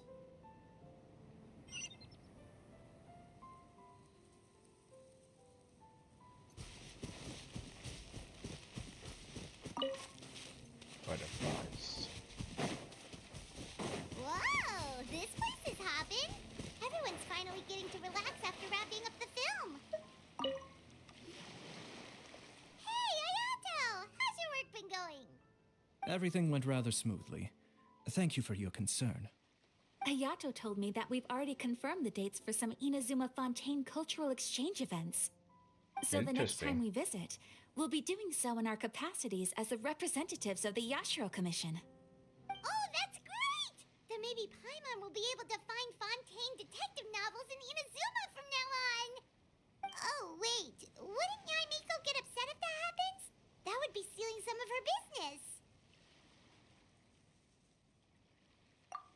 You've got a point. She's always complaining that light novels have become bland and too predictable after all.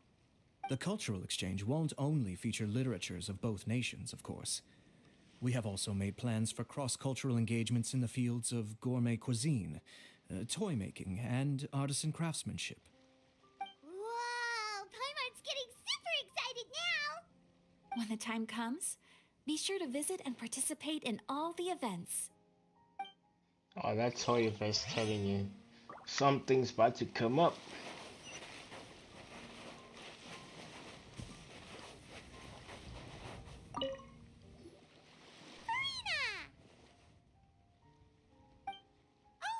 My darling clapper loader and camera operator, you've both Clapper worked loader. really hard. Paimon thinks you worked even harder than us. Honestly, Paimon was getting a little tired of playing with the clapperboard by the end of it. Worst of all, Paimon started having dreams of you shouting, "Lights, camera, action!" into Paimon's ears.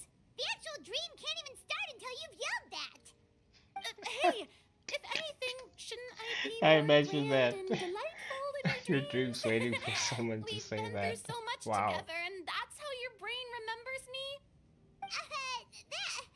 That's not Paimon's fault. We've just used the clapperboard too much lately. Anyway, what's most important is that we wrapped the film. I'm pretty confident that we'll take first prize. Hey, no need to mention the official name. Wait, now that you mention it, if we did win the prize, would Farina just get a statue of herself? Come on, I don't need that kind of attention. Xavier can accept the reward on our behalf. But just imagine! Farina accepting the Farina Award and holding a Farina statue. I'm going back to my dessert now. You all can keep discussing that on your own.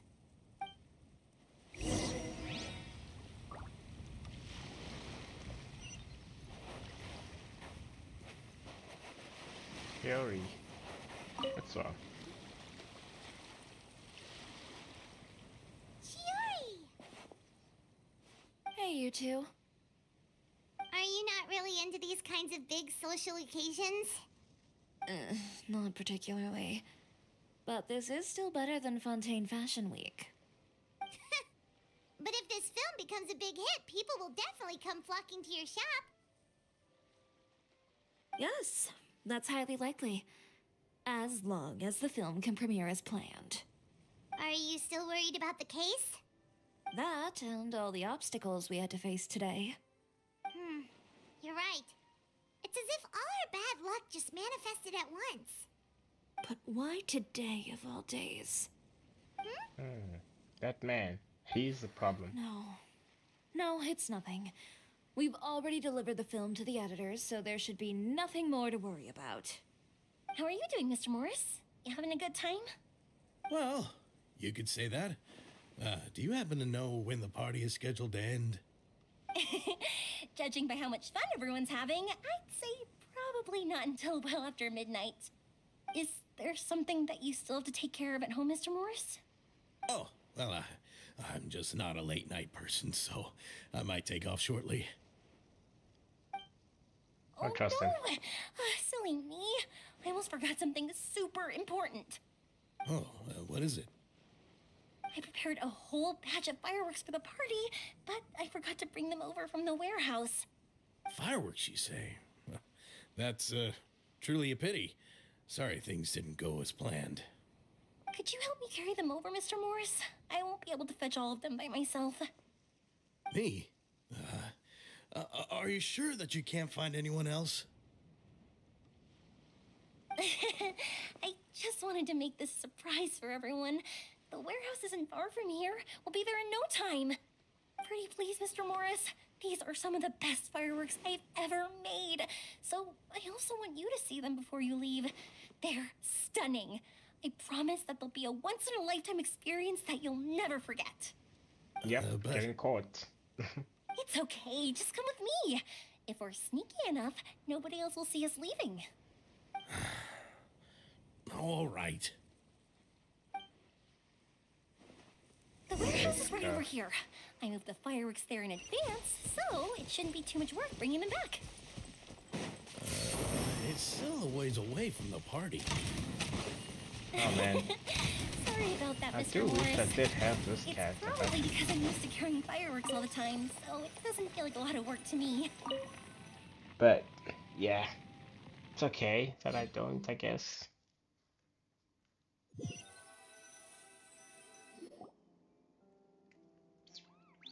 Set up. It's dark in here. Wait here, Mr. Morris. I think the light switch should be somewhere over here. Why did I have to get roped into this? What was that?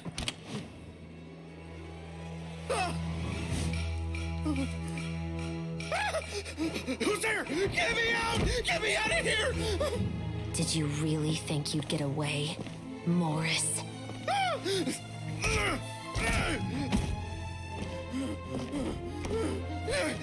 You've got the wrong guy. It wasn't me. I'm not the killer. You know, Eliza died a far more heroic death than this.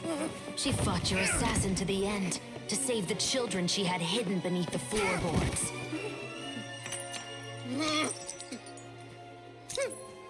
That is Eliza's pendant. The one with a photo of you two inside. The one you gave her.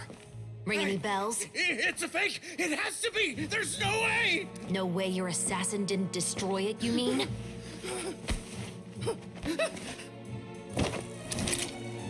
Did you ever love her, Morris? Or was killing her always the plan? No, please. Listen to me. I told Eliza to keep us a secret. I paid her plenty for her silence. I never thought she'd keep the child. Everything was gonna come out, and I had no choice. She'd force my hand. No! I'm begging you. I have money. Just name your price, please. You can keep your Mora, and you can go to hell.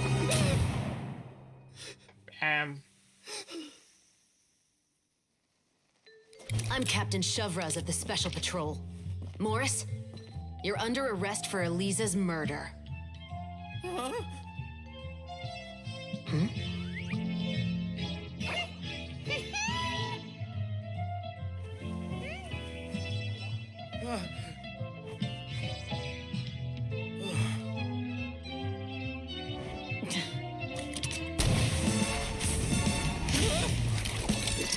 You're under arrest too, prop manager Veronique. Or perhaps I should call you the Second Musketeer.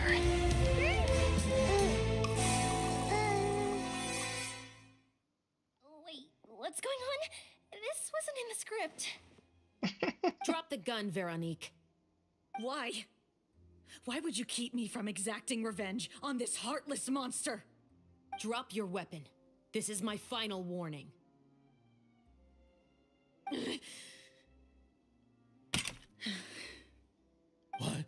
What is going on? Do I have to spell it out for you, Morris? Everything that took place just now was staged to get you to confess the truth. But this last part is all improv, of course.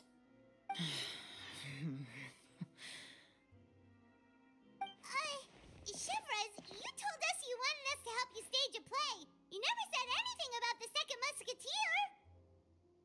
It's because even I had no way to confirm my theory until now. Thank you for your performance, Yoimiya.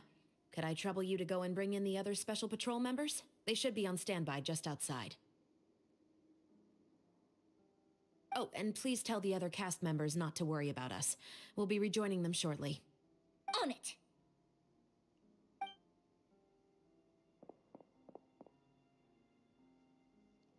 So what do you think, Morris? Care to talk about what happened 20 years ago? My patience is limited, you know.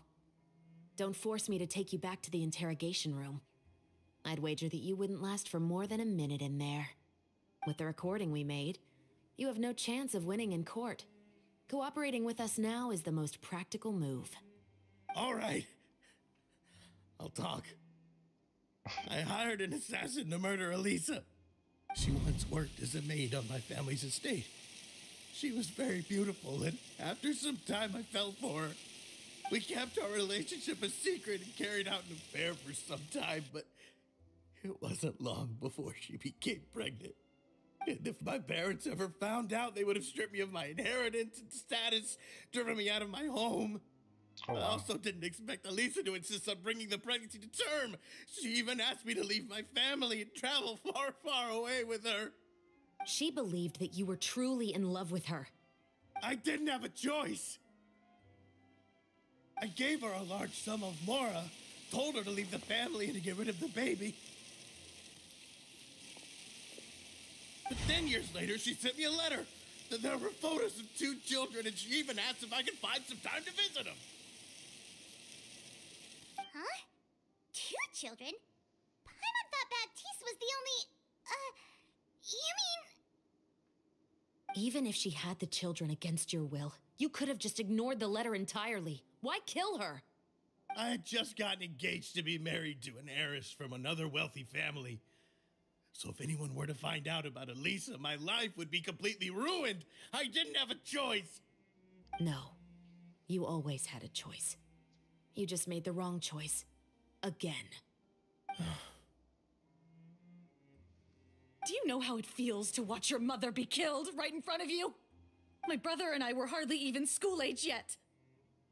We were hidden beneath the floorboards, grasping each other's hands like a lifeline. We were so terrified that we didn't even know we could ever take a breath. All we could do was to watch Mother try to fight back, and then collapse to the floor. That is so tragic. Even after the assassin left, we were still too terrified to leave our hiding spot. We thought that he might come back. It was only until the next evening when we finally climbed out and gathered around our mother. But she had already become cold and stiff to the touch. You made up your mind right then and there to bring this case to light. Not only that, we resolved to get our revenge. And that's why you became the Musketeers. No, that's why I became a musketeer. The man from before was also killed by me. My brother had nothing to do with it. I figured as much. You did? I once told these two that he didn't look like a killer to me. His confession from that night also rubbed me the wrong way. I think what really tipped me off was, how could I not feel a sense of regret in him? Huh? He confessed faster than any criminal I've ever met, but he didn't say a single word about you. He insisted that he was the sole perpetrator in the case. But after the questioning ended, I disassembled the musket we dug up from his backyard, put it in front of him, and told him to reassemble it. Wanna guess how far he got? He had no idea where to even start. He's never touched a gun in his life. Based on that, I determined that he was not acting alone. He only surrendered himself to draw our attention and create a moment of opportunity for his partner. So, I decided to play along. And as expected, the second musketeer followed us without hesitation once she saw Morris get separated from the rest of the cast. Besides, why else would he call the novel The Two Musketeers? But how did you know it was Veronique? I figured it out the moment Baptiste told me his father's name. That so-called financial crisis was all just a ruse. He just wanted to sign up as the investor and then leave the film without any source of funding. After all, he has a vested interest in minimizing the reach of this story. It's really just the same thing as what he did to Elisa all those years ago. Human scum. But then Xavier pulled out all the stops and got the film made against all odds. Morris couldn't have that. With the killer in custody, he figured it was safe to act. And so he came to visit the set today, just as I expected. Wait, so you were behind all those mishaps today?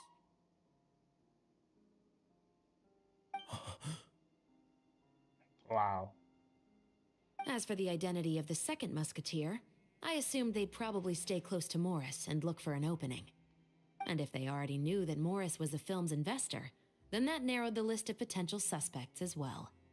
Furthermore, being the props manager would allow the culprit to avoid scrutiny by purchasing mechanical parts in the name of the crew. With that hypothesis in mind, I went back to check Baptiste's orphanage adoption records.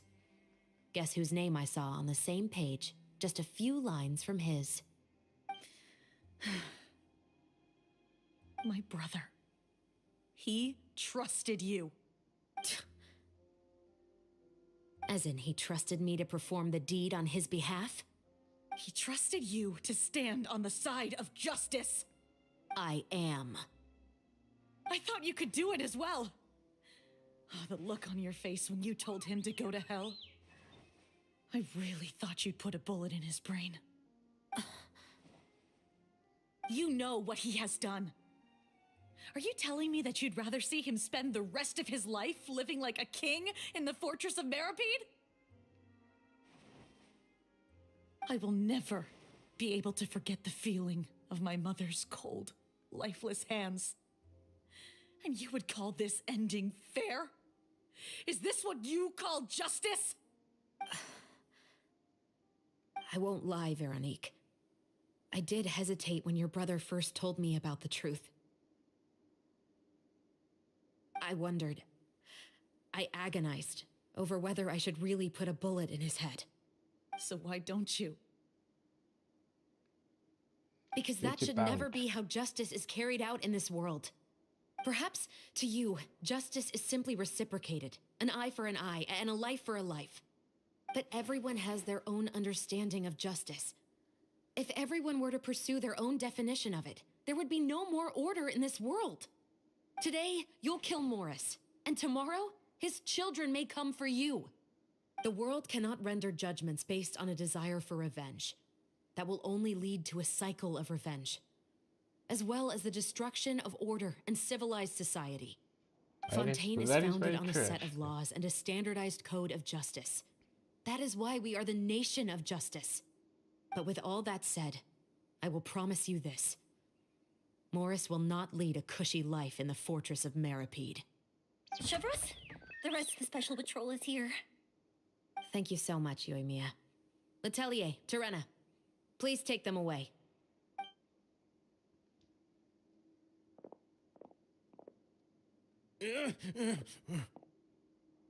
I still can't agree with your reasoning. I know. Justice has not been delivered. At least, not today.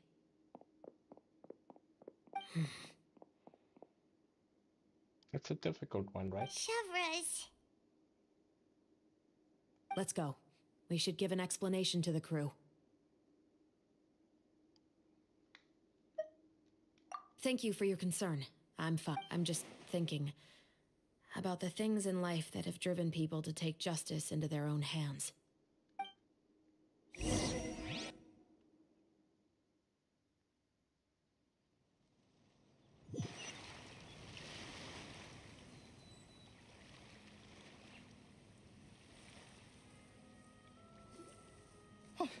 Who would have thought Morris would turn out to be... I'm at a loss of words. How could he have done something like this? I'm just glad that you're all safe and sound. Who knew that such a labyrinth of cases would be behind this story? Well, what should we do now? We have a finished film, of course, but should we still go ahead with the premiere? What do you mean? Shouldn't you be even more motivated to spread the word now that you've learned the truth? Chiori is right. I'd also like more people to see this story for themselves. But the real ending of the story seems to have deviated somewhat from the one in the script. Is that still acceptable to you, Miss Chevros? The call is yours. We still have time to reshoot an ending if that's what you'd like. No, it's fine as is. I like what we have for the catharsis. Romanticism is what gives works of art their appeal. Fiction is able to explore means of restitution that could never work in real life. Just like the real world, the world of stories also has its own set of rules and justice. These different possibilities are what initially drew me to reading in the first place. Sounds good to me. I support your decision. What about Veronique? Will she be okay? She will soon face her judgment alongside her brother and Morris.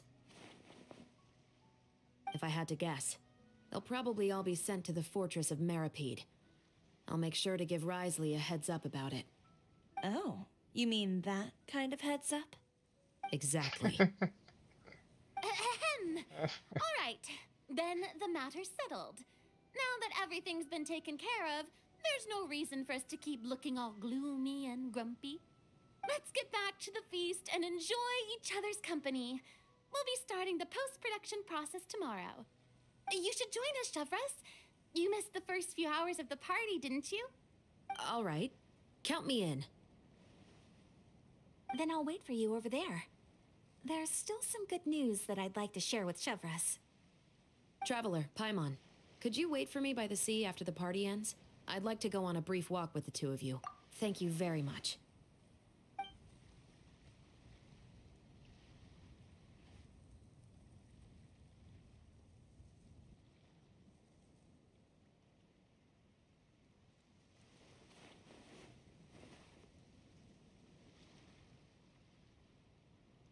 She's doing a thing.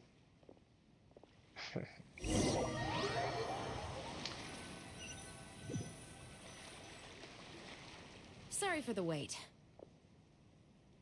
Oh, we weren't waiting long at all. Is there something else you wanted to tell us? No, I don't have anything new to share. I just felt that since you were my investigation partners, I should have another conversation with the two of you.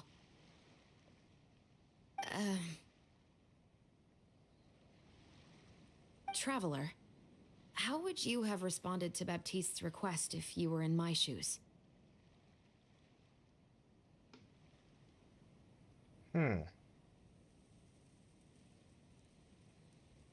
Is that so?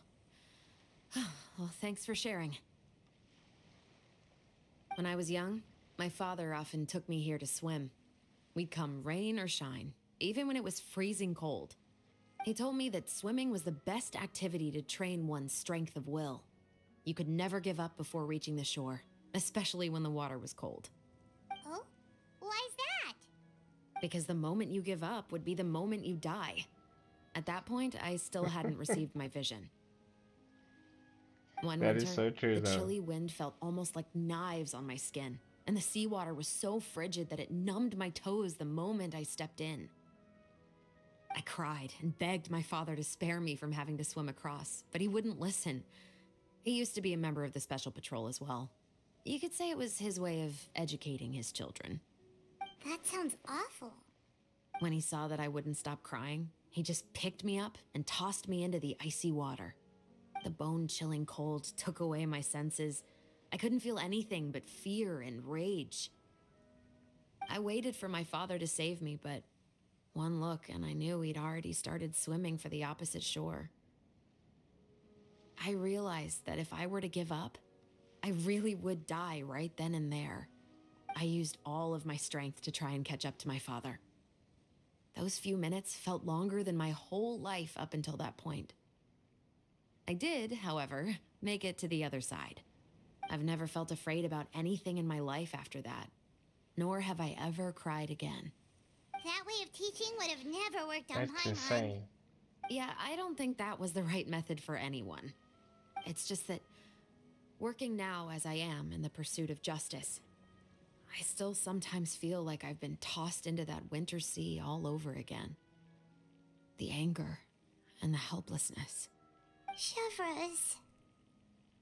But the worse I feel, the more I know to never give up. The alternative would be to forever lose myself among the waves. Anyway, how about a race? Neither of us will drown, but we can still see who swims faster. You guys go ahead. Paimon will grab the clapperboard to mark the start of the race. Are we really gonna race? Hey, we're gonna race.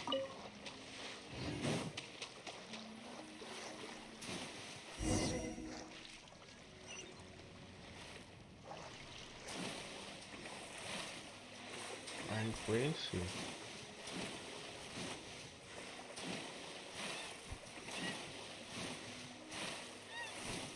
You just made me swim all by myself. Oh, that felt good. Oh my word. You were so fast in the water, Chevros. You were swimming even faster than Paimon can fly. So, about the special patrol, did you join because of your dad?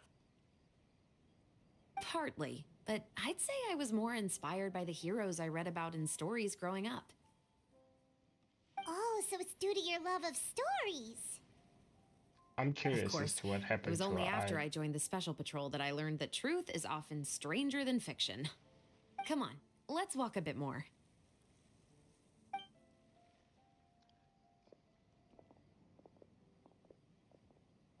To be honest, I do sometimes question whether the decisions I make are the right ones.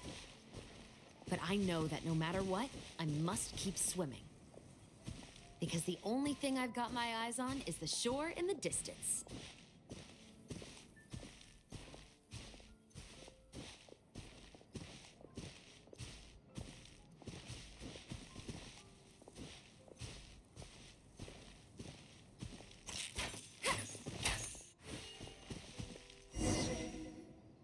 Thank you for coming on this walk with me. I feel Huh. We're nearly back at Baptiste's house. Huh, you're right. I didn't realize we were so close. He really did plant a lot of flowers. It's just like how he described it in the story. Huh? Wait. Paimon, Traveler, look! The rainbow roses in the garden. They're in full bloom now.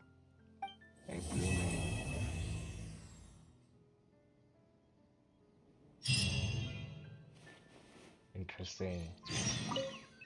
Even though it's a bit late, not on behalf of the Special Patrol this time. It's a... Oh, you want to hear more about my... To be honest, I didn't spend that much time with him. He was always busy with the Special Patrol, so he would often return home really late at night. Some nights, he didn't come home at all. Once, he didn't come home for a long time, maybe a whole week or so. When I went out to buy food, I learned that he had become a criminal, and by extension, that made me a criminal's daughter. But we can talk about that another day.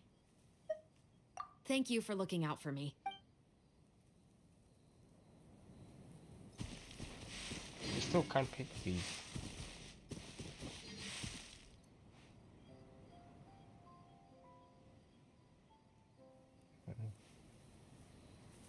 Wait until 2 days later. Madness.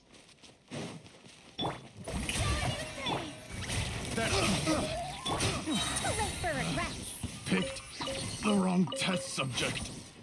Well, back too quickly. I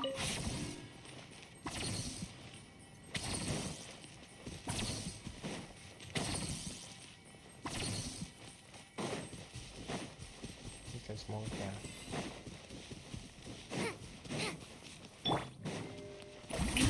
We'll see about it.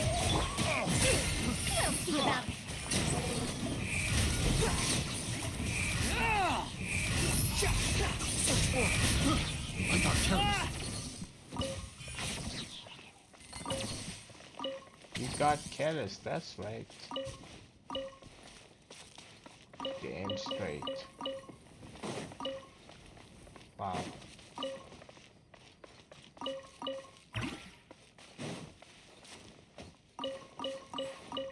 I think we're gonna finish this tomorrow. God damn.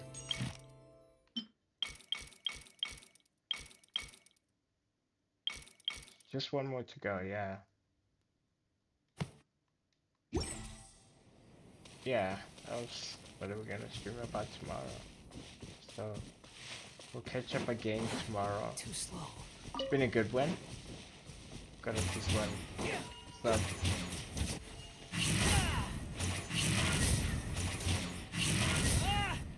So until next time, fellas, people, Teyvat. Well, actually, hang on. How much res did I got? Oh, yikes. Yeah. We'll catch this up later. and hopefully we can get Navia's talent materials tomorrow. Quit following me. So we're doing that. Adios, people. It's been great. It's super great. Take care now. Bye.